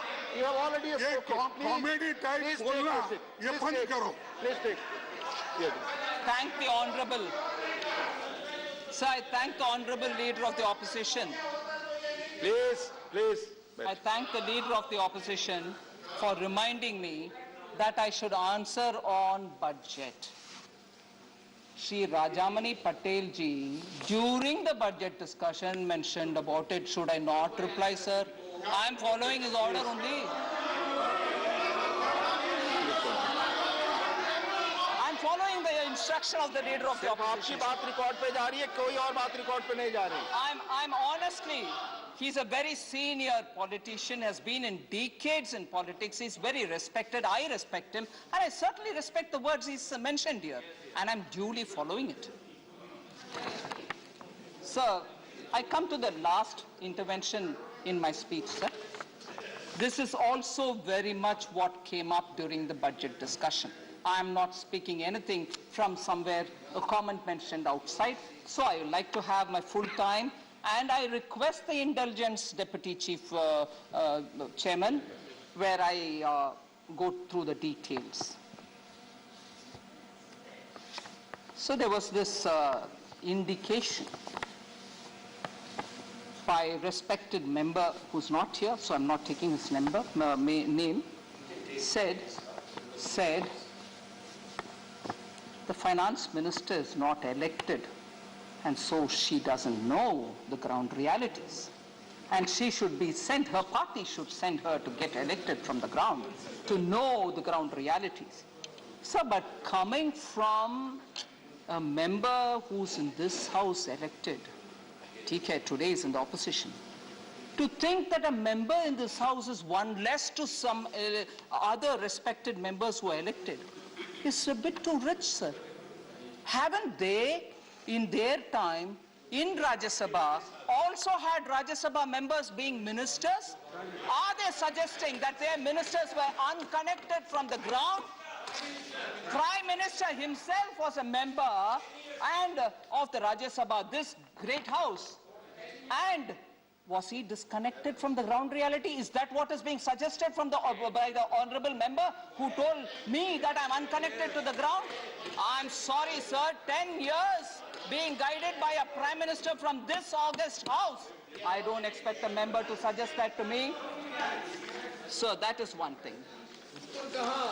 A few things, sir. We were also told, honorable member also reminded about rural connectivity. I want to tell the honorable member, India's rural internet user base is growing, and it is over 3 times faster, growing 3 times faster, and is quicker and is quickly catching up to surpass the urban user numbers. So this is something which has come out of a Internet Mobile Association of India's report.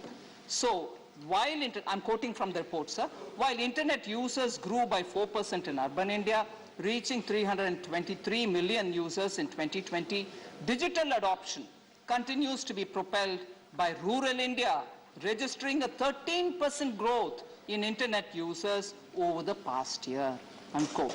So rural India's internet connectivity is also growing. Data consumption through BharatNet optical fiber surpassed 13,000 terabytes till June 2021. This is an increase from 6,000 terabytes in 2020 and 300 to 400 terabytes in July 2019. Rapidity with which it is increasing, sir. I just want to highlight that according to the Telecom Regulatory Authority of India, which is a report of August 2021, the total number of internet subscribers increased from 79.5 crores at the end of December 2020 to 82.5 crores at the end of March 2021. So in this budget, of course, I have announced that contract for laying optical fiber in all the villages, the ministers next to me, including remote areas, will be awarded under the BharatNet project through PPP in 22-23 itself, and the completion is expected by 2025. Our vision is that all villages and their residents should get the same access to e-services, communication facilities, and digital resources as urban areas and their residents. So I just want to highlight, and it's also from one of the former economic advisors, saying India, meaning India's growth, talking about it, said Bangladesh will be growing faster than India. This was raised also.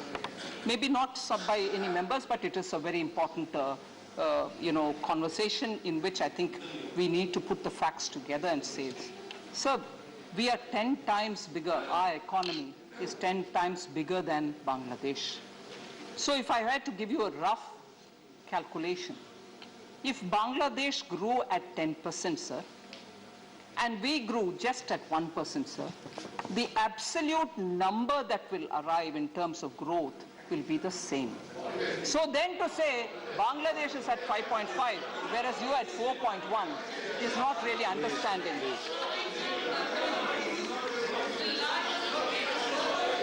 Not allowed, please. Sir, I want to now address the concern that Honorable Member Ami Yagnik mentioned. Said you have not spent much, you have not given money. I just want to say, sir, countries which have spent big money, whilst we prioritized on Jahanbi, save lives first, and also immediately after that ensure that they get money for their businesses and so on. I just want to bring in one bit of an information. Advanced economies, sir, relied on large stimuluses. Almost entirely on the demand side measures they relied on, of direct support without paying attention to so much to supply side. That's their priority, they can do it. Their outcome today is high inflation. Their outcome today is high inflation. Now, I just want to highlight one observation which an economist, Ruchir Sharma, has made in October 2021 for information for the Honorable Member. Pandemic stimulus, Ruchir Sharma, I'm just quoting him. Pandemic stimulus backfired. India can be thankful it did not go bigger on government spending. 2020. Emerging markets which stimulated most aggressively got no payoff in a faster recovery, owing in part to the downsides of overindulging. India's payoff for moderation was one of the strongest recoveries in emerging market, unquote. So I just wanted to draw the attention of what one approach can give and what the other approach can give. So finally, sir. Finally, sir. Sorry? Yes. I've said that in the budget speech as well, sir. Finally, sir, honorable member who's not here now had mentioned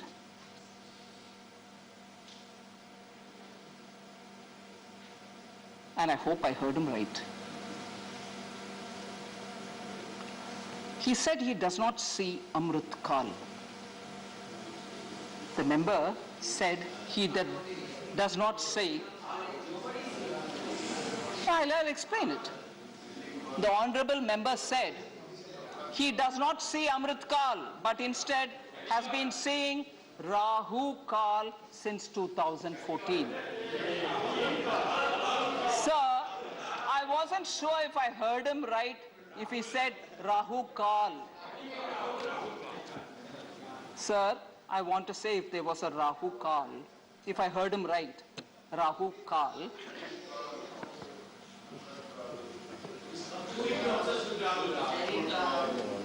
Sir, Please do not interrupt like this, Mr. John Britas. Please. I had mentioned it earlier, sir. That Rahu Kal, I hope I heard him right, that Rahu Kal, which he mentioned actually belongs to the time which some time ago I said, when a sitting Prime Minister brings about a law and it gets torn up scornfully in front of the media, hours before the Prime Minister is about to meet the US President, that is Rahu Kal. I'm being careful. Sir, also, entrenched in the Congress party, where there is an implosion now, Rahu Kal is what produces, I would think, the so-called G23. So Rahu Kal is not now. Rahu Kal is where Congress party is. Ours is Amrit Kal. Ours is Amrit Kal. Rahu Kal was thrown at me. Rahu Kal was thrown at me. Yes, budget. Rahu Kal was mentioned by your member. Sir, senior leaders from the party are leaving their own party and getting out. That is Rahu Kal. That is Rahu Kal, sir. Whereas standing there, budget speech, the question, the allegation, you are sitting there and telling me it is not Amrit Kal. Rahul Kal. Sir, no wonder Congress party, which is facing the Rahul Kal, is getting 44 seats and remaining there and not able to come out. Please. Sir, where Rahu Kal is where Congress party is in session, where they go on saying, "Ladki hoon, main lad sakti hoon." Rajasthan ladkiyan lad nahi sak rahe. Rajasthan mein lad nahi sak rahe mahila. Rajasthan mein mahila ka har din kuch na kuch कांड हो रही है. राहु काल उधर है.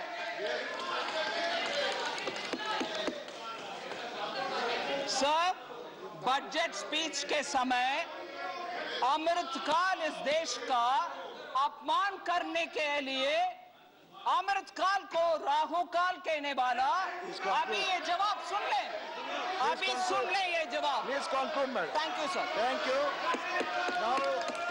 Now Honorable Finance Minister's reply on general discussion on budget 2022-23 is over. Now on a special mention, Dr. Subramaniam Swamy, please read the title of your special mention. 2022-23 budget discussion is over. After Honorable Minister's reply, you please read the title only. Read the title and lay it. Read the title and lay it, sir. My name is Subramaniam. This is Chairman's Swamy. instruction. Chairman's instruction. Right. Please, read title Mr. and... Deputy Chairman, Sir. I wish to bring to the notice of this House through you, to the government that this House and the people of India You are please unaware. read the title and lay, sir. Please read the title and lay only. Oh, okay. Please, please read. The title is Please. about asking the government Please.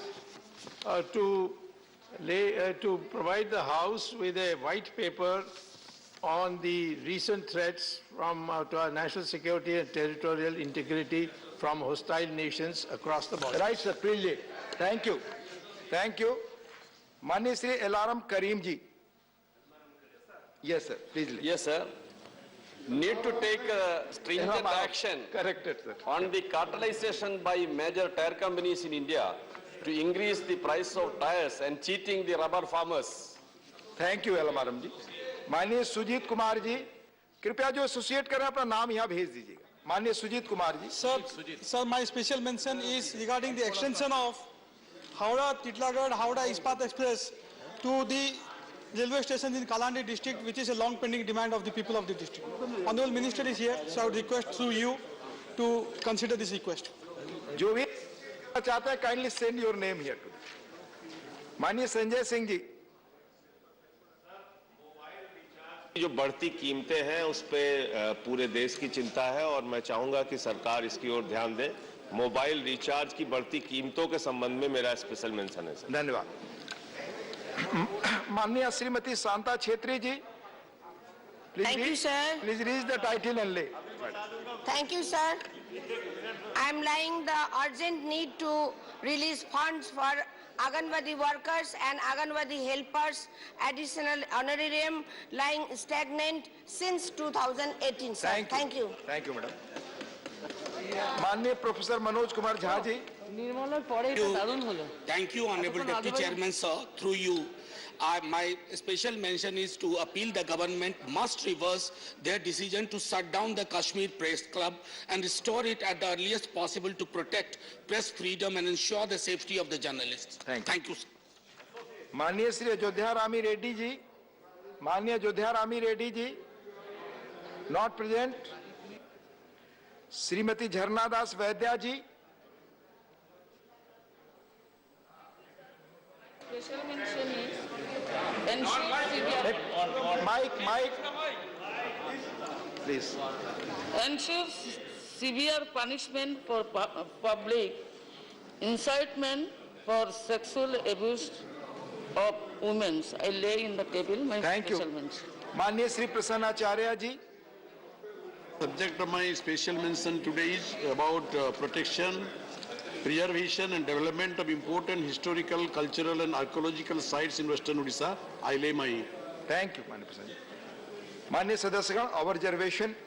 Honorable members, just before we adjourn for a long recess, on behalf of Honorable Chairman, on my own behalf, I would like to express our happiness over the manner in which proceedings of this August House took place during the first part of the budget session. The House has not witnessed any forced adjournments during the entire first part of this budget session, and it functioned nearly half an hour more than the scheduled sitting time. The credit for this goes to every member of this House. As a result, the members could not only participate effectively in the discussion on the motion of thanks to the President address and general discussion on the budget, but also were able to raise 51 starred questions, 71 hour submissions, and about 17 zero-hour submissions, and about 50 special mentions. I compliment all sections of this August House for effective functioning of the House in a very positive way during this part of the budget session, and hope that we continue to be guided with the same spirit in the future. The House stands adjourned to meet at 10 hours on Monday, the 14th March 2022. बहुत धन्यवाद.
नमस्कार, मैं हूं शालिनी खंडेलवाल। आप देख रहे हैं संसदीय संवाद से जुड़ा हमारा विशेष कार्यक्रम सार्थक संवाद। भारत की संस्कृति संवाद संस्कृति रही है। विचार विमर्श और चर्चा बहस से होते हुए हम आगे बढ़े हैं। जन सरोकार से जुड़े मुद्दों पर संसद में बहस का एक सिलसिला रहा है। इन चर्चाओं ने समस्याओं की सही तस्वीर सामने लाने में मदद की है, जनप्रतिनिधियों की भूमिका को रेखांकित किया है और समस्याओं के समाधान का रास्ता सुझाया है। चर्चाओं की इन्हीं कड़ियों को एक सिलसिला देने की कोशिश है हमारा विशेष कार्यक्रम सार्थक संवाद। बच्चों को मानवता का पिता कहा जाता है। किसी भी राष्ट्र का निर्माण बच्चों की सुरक्षा और विकास सुनिश्चित किए बगैर संभव ही नहीं है। देश की संसद ने शुरुआत से ही बाल अधिकारों को सुनिश्चित करने के प्रयास किए। देखिए एक रिपोर्ट।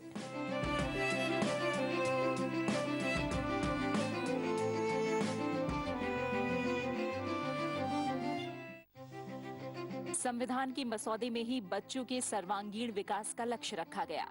बाल श्रम की न्यूनतम आयु और कार्य की परिस्थितियों की पड़ताल की गई। निशुल्क और अनिवार्य शिक्षा पर भी बल दिया गया।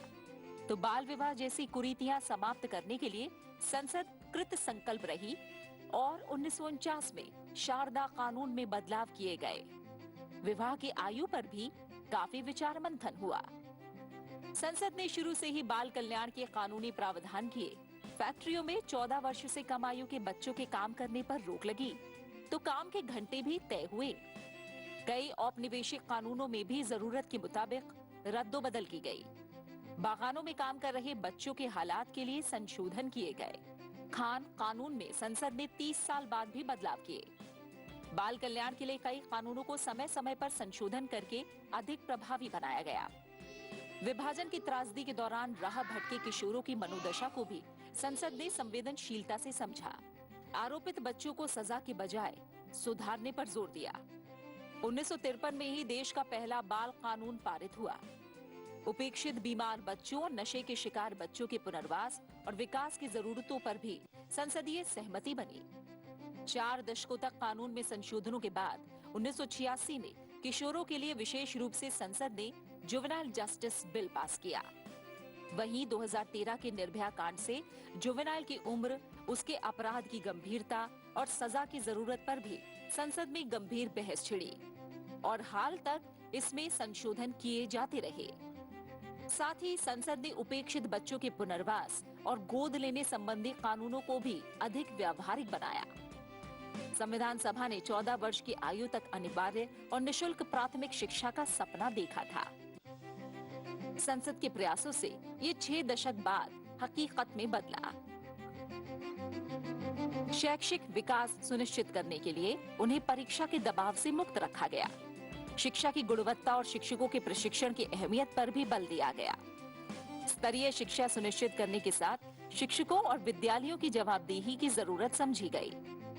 यौन शोषण से बचाने के लिए भी कड़ा कानून लाया गया।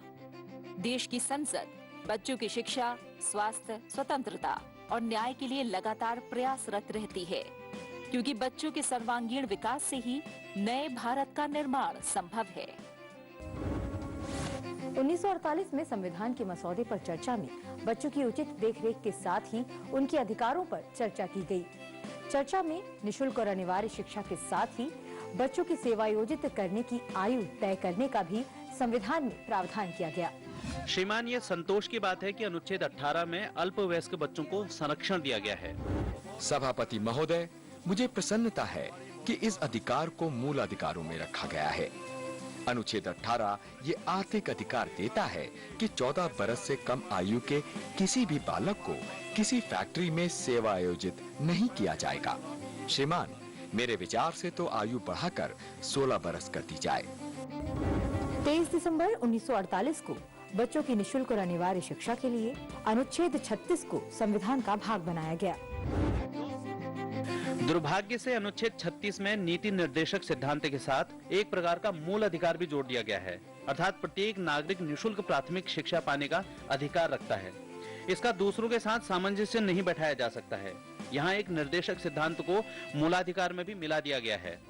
श्रीमान, मैं सविनय प्रस्ताव करता हूं कि अनुच्छेद 36 में शिक्षा शब्द के स्थान पर प्राथमिक शिक्षा ये शब्द रख दिया जाए। यदि हम सरकार के कर्तव्य क्षेत्र को अधिक विस्तृत कर दें तो ये प्रभाव शून्य हो जाएगा। मैं मेरे मित्र मिस्टर नजीरुद्दीन अहमद के संशोधन को स्वीकार करने के लिए तैयार नहीं हूँ। वे ऐसा समझते होंगे कि अनुच्छेद 36 के शेष भाग का आशय निःशुल्क प्राथमिक शिक्षा तक ही सीमित है, किंतु ऐसा नहीं है। संशोधन के पश्चात जिस रूप में यह खंड है वह यह है कि प्रत्येक बालक को उस समय तक शिक्षा संस्था में पढ़ाया जाएगा जब तक कि वह 14 वर्ष का न हो जाए। यदि मेरे मित्र माननीय नजीरुद्दीन ने अनुच्छेद 18 में ध्यान दिया होगा तो वो देखते कि इस अनुच्छेद में एक प्रावधान है कि बालकों को 14 वर्ष की आयु से पूर्व सेवा नियोजित नहीं किया जाना है, तो उसे अवश्य किसी शिक्षा संस्था में कार्यलग्न रखना होगा। यही अनुच्छेद 36 का उद्देश्य है। आजादी के बाद देश की संसद में बाल श्रम को लेकर एक अहम कानून पारित किया गया। इस कानून के तहत बच्चों के काम करने के घंटे भी तय किए गए।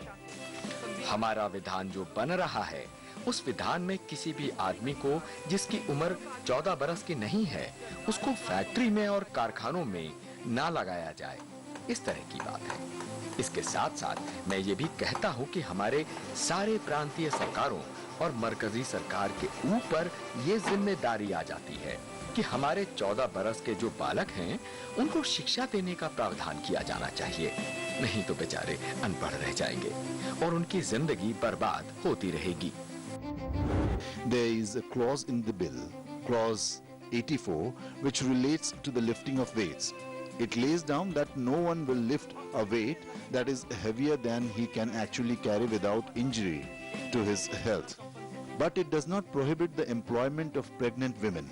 Besides, there may be some female workers between the ages of 14 and 18.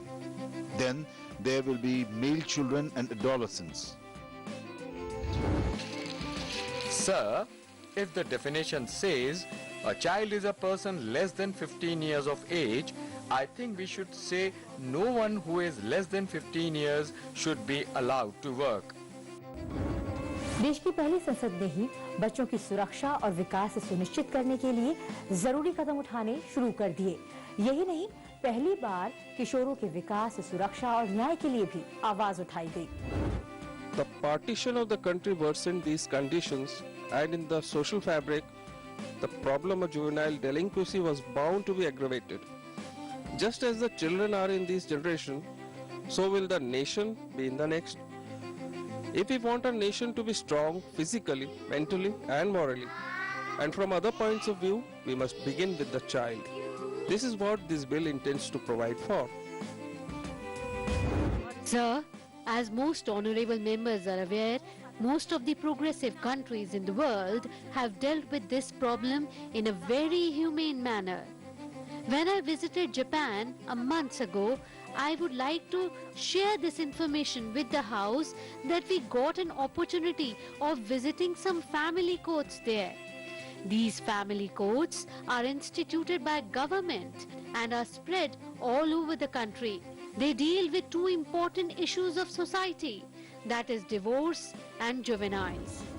संसद की ये लाइब्रेरी देश के नीति निर्माताओं के अनुभव, दृष्टिकोण और संवाद का अद्भुत खजाना है।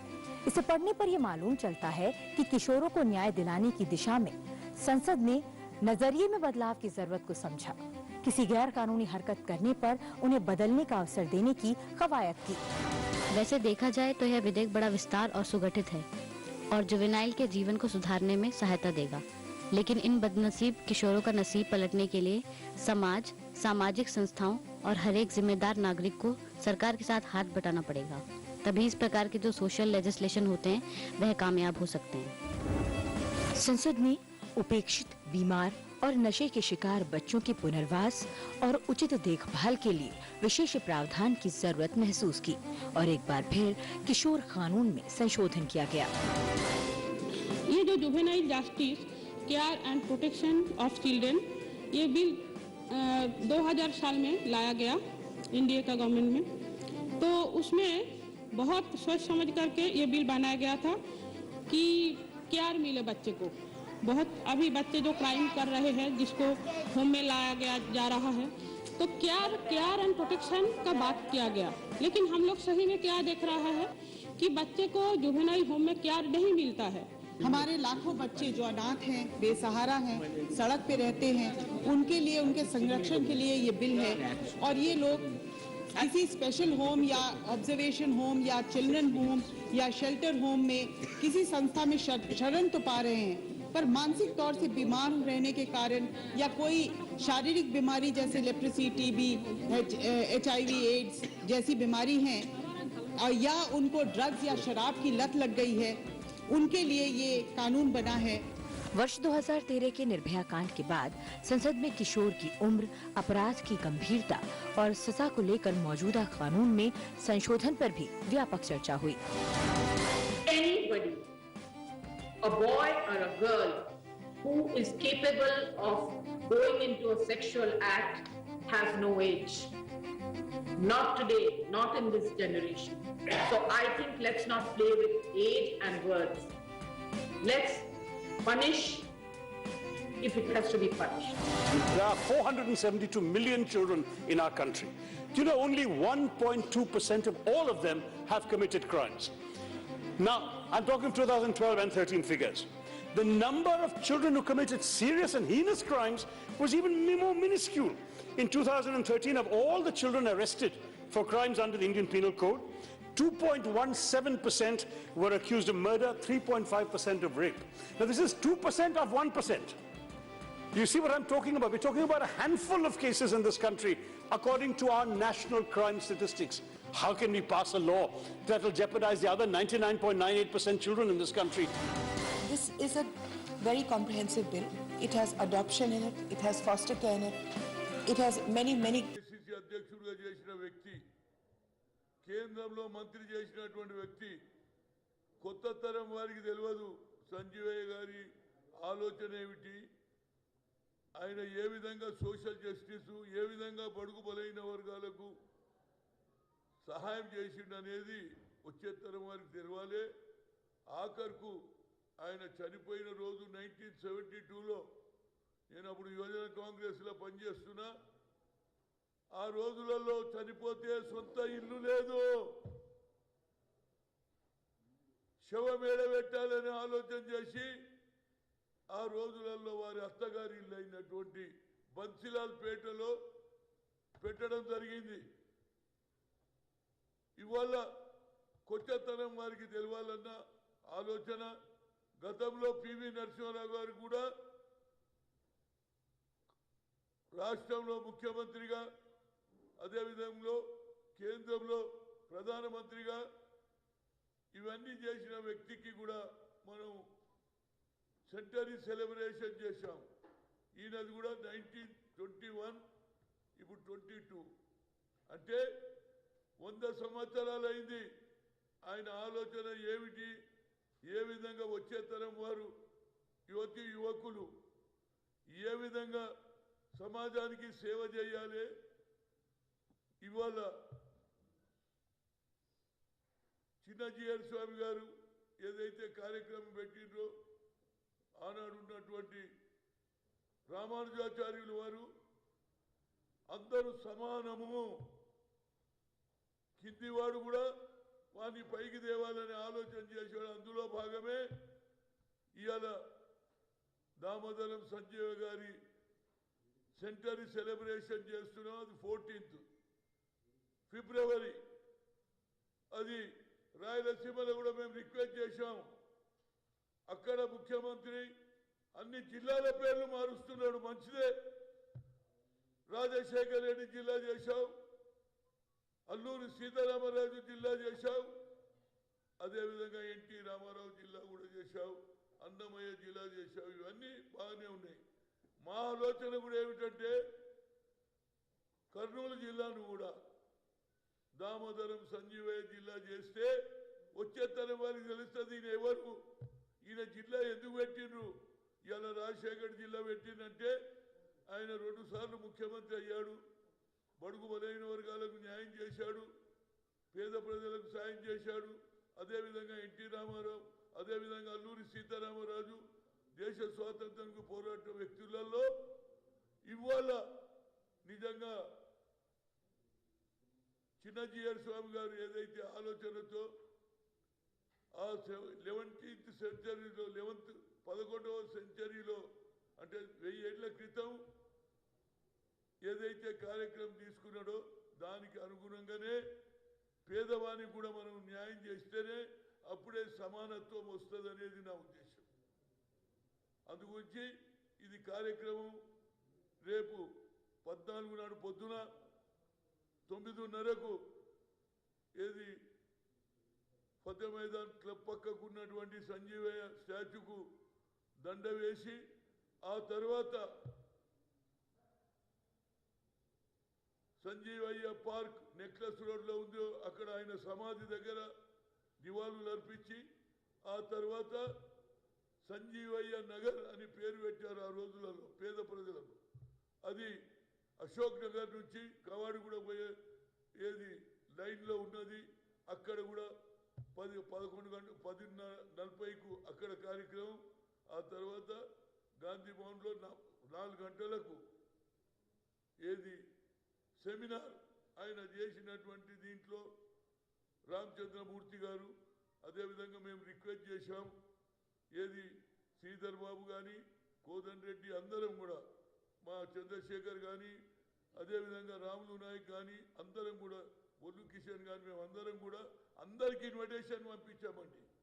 వర్కింగ్ ప్రెసిడెంట్ అందరు పంపాము, రేవంత్ రెడ్డికి పంపాము, ఉత్తమ్ కుమార్ రెడ్డికి పంపాము, అదేవిధంగా కోమటిరెడ్డి వెంకటరెడ్డి కూడా పంపిస్తున్నాం. ఇది అందరి పని.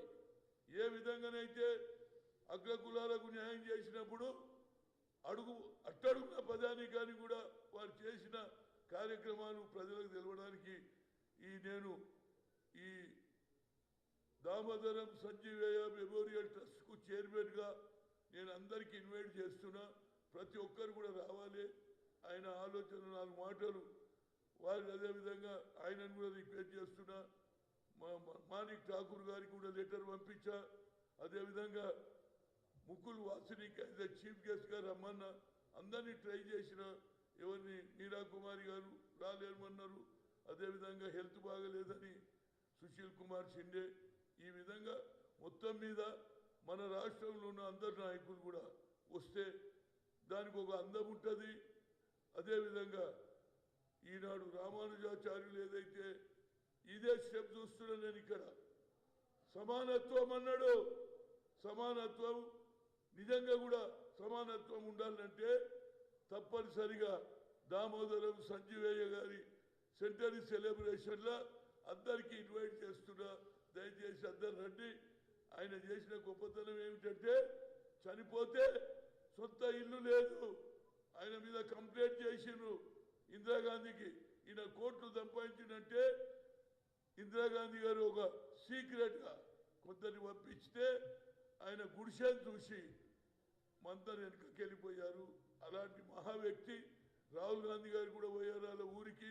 నేను కూడా రేపు ఏది వాళ్ళ ఊరికి పోయి ఒక దండం పెట్టి ఆ గుడిసె దగ్గర పెట్టి 14 నాడు ఈ కార్యక్రమం చేపడతాం. అదేవిధంగా కలెక్టర్ నేను మన హర్ష కుమార్ పోయి అక్కడ కలెక్టర్ కూడా సంజీవయ్య పేరు పెట్టాలి కర్నూలు అని చెప్పడానికి ఇవాళ రాత్రి బయలుదేరి రేపు పొద్దున పోయి చూసుకొని మళ్ళీ ఇక్కడ 13 నాడు మా దగ్గర పిఎస్సి మీటింగ్ ఉందని ఇప్పుడే తెలిసింది.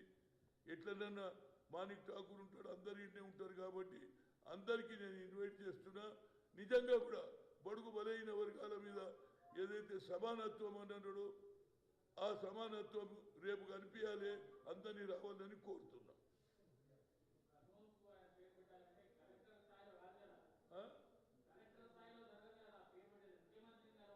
అంటే అక్కడ నేను అనేది ముఖ్యమంత్రికి ఆల్రెడీ లెటర్ రాసిన, జగన్మోహన్ రెడ్డికి రాసిన. అదేవిధంగా సెంటరీ సెలబ్రేషన్ చేయాలని మా కేసీఆర్ కూడా రాశారు. మరి ఆయన పట్టించుకోలేదు. అట్లీస్ట్ జగన్మోహన్ రెడ్డి మాత్రం నా రిక్వెస్ట్ యాజ్ ఏ మీ ఫాదర్తో పనిచేసిన వ్యక్తిగా సమకాలికుడు కాబట్టి నాకంటే నువ్వు ముఖ్యమంత్రి అయ్యిండొచ్చు కానీ నా ఏజ్లో ఒక సలహా ఇస్తున్నా. కలెక్టర్ ఏది కర్నూలు పేరు సంజీవయ్య పేరు పెడితే చిరకాలం ప్రజలలోకి నీకు గుర్తింపు ఉంటుంది. కేవలం అగ్రకులాలే కాదు బడుగు బలహీన వర్గాలకు కూడా జగన్మోహన్ రెడ్డి కర్నూలు జిల్లాకు దామోదరం సంజీవ పేరు పెడతారని నేను ఆశిస్తున్నా. దాని గురించి రేపు పోతాను. అదేవిధంగా 13 నాడు అందరూ వస్తున్నారు కాబట్టి అదే రిక్వెస్ట్ కూడా చేస్తున్నా ఏఐసిసి ఆఫీస్ బేరేలకు. అదేవిధంగా అదే ఏ విధంగా అయితే పివి నరసింహరావుకు సెంటరీ సెలబ్రేషన్ చేసానో అందరికీ పేరు పేరున దమ్మున ఎవరికైనా లెటర్ ముట్టగినా నేను మీ ప్రెస్ ద్వారా అందరికీ నేను ఇన్వైట్ చేస్తున్నా. గార్లెండింగ్ అదేవిధంగా సమాధి దగ్గర అదేవిధంగా మా కోదన్ రెడ్డి ఏరియాలో ఏదైతే సంజీవ్ రెడ్డి నగర్ ఉందో అక్కడగా సాయంత్రం 4 గంటల నుంచి మరి రామచంద్రమూర్తి గారి ఏదైతే వారి నాయకత్వంలో వాళ్ళు ఏదైతే సెమినార్ ఉందో దీనికి మన ముకుల్ వాసినికి ఇన్వైట్ చేసిన మరొకసారి అందరికీ నా పర్సనల్గా మీడియా ద్వారా అందరికీ ఇన్విటేషన్. అందరూ వస్తే ఒక మెసేజ్ పోతుంది పేదవానికి కూడా ప్రజలు ఈనాడు కూడా అండదండలు ఉన్నారని సమానత్వం అనేది ఇక్కడనే కనిపిస్తుందని మరొకసారి రిక్వెస్ట్ చేస్తున్నా.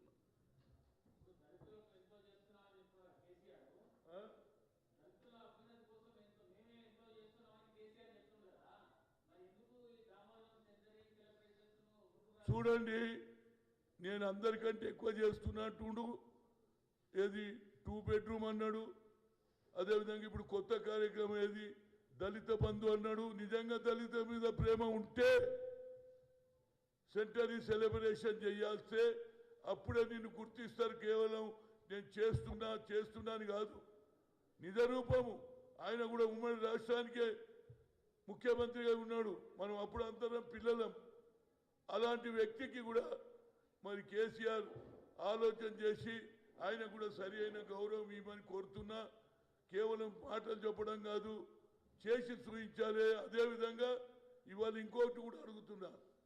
ఇవాళ అన్ని దగ్గర ఈశ్వర్ మినిస్టర్ గారు అంబేద్కర్ విగ్రహాలు చూస్తున్నాడు, అన్ని చూస్తున్నాడు, సర్దార్ వల్లభాయ్ పటేల్ విగ్రహం చూస్తున్నాడు. కానీ మా విగ్రహం మా దేవుడైనటువంటి బాబాసాహెబ్ అంబేద్కర్ ఇంకెన్ని రోజులు 4 ఏళ్ల నుంచి పోలీస్ స్టేషన్లో పెట్టిండ్రు. ఇప్పటికన్నా ఈశ్వర్ గారు మీరు కూడా బడుగు బలైన వర్గాల మంత్రిగా ఉన్నారు. ముఖ్యమంత్రికి ఆల్రెడీ రిప్రజెంట్ చేసినాం. ఇప్పటికన్నా ఆ విగ్రహం ఇప్పిస్తే అక్కడనే పంచగుట్టలో పెడతాం. లేకపోతే ఇవాళ సరి అయిన సమయం ఉంది. కాన్స్టిట్యూషన్కు అన్యాయం చేస్తున్నారు. కాన్స్టిట్యూషన్ మారుస్తే దేశం అగ్గిపోయిపోతుంది అన్నారు. అదేవిధంగా కాన్స్టిట్యూషన్ రాసిన అంబేద్కర్ను అవమానం చేస్తే ఊరూరు తిరుగుతాం. ఇది ప్రజలకు చెప్తాం. అంబేద్కర్ ఏం పాపం చేసిండు? ఆర్టికల్ 3 పెట్టడం పాపమా? కాన్స్టిట్యూషన్ రాయడం పాపమా?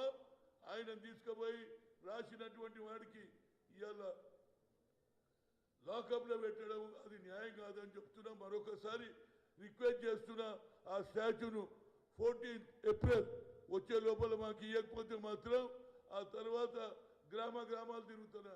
ప్రతి స్టాచ్యూ దండేస్తా. ఒక 10 నిమిషాలు అంబేద్కర్ మీరు ఈ కాన్స్టిట్యూషన్ రాసిర్రు, వీరి కాన్స్టిట్యూషన్ నడుస్తుంది కానీ నీకు అవమానం జరుగుతుంది. ఏది నువ్వు రాసిన అసెంబ్లీ నడుస్తుంది, లోక్సభ నడుస్తుంది, అదేవిధంగా జ్యుడిషియరీ నడుస్తుంది, ఎగ్జిక్యూటివ్ నడుస్తుంది, జ్యుడిషియరీ నడుస్తుంది, అన్నీ నడుస్తాయి. కానీ నీకు అవమానం జరిగిందని ప్రజలకు చెప్పడానికి ఊరు తిరుగుతా అని మీ ద్వారా చెప్తున్నా. ఓకే, నమస్కారం. రైట్, అందరికి ఇచ్చేదా?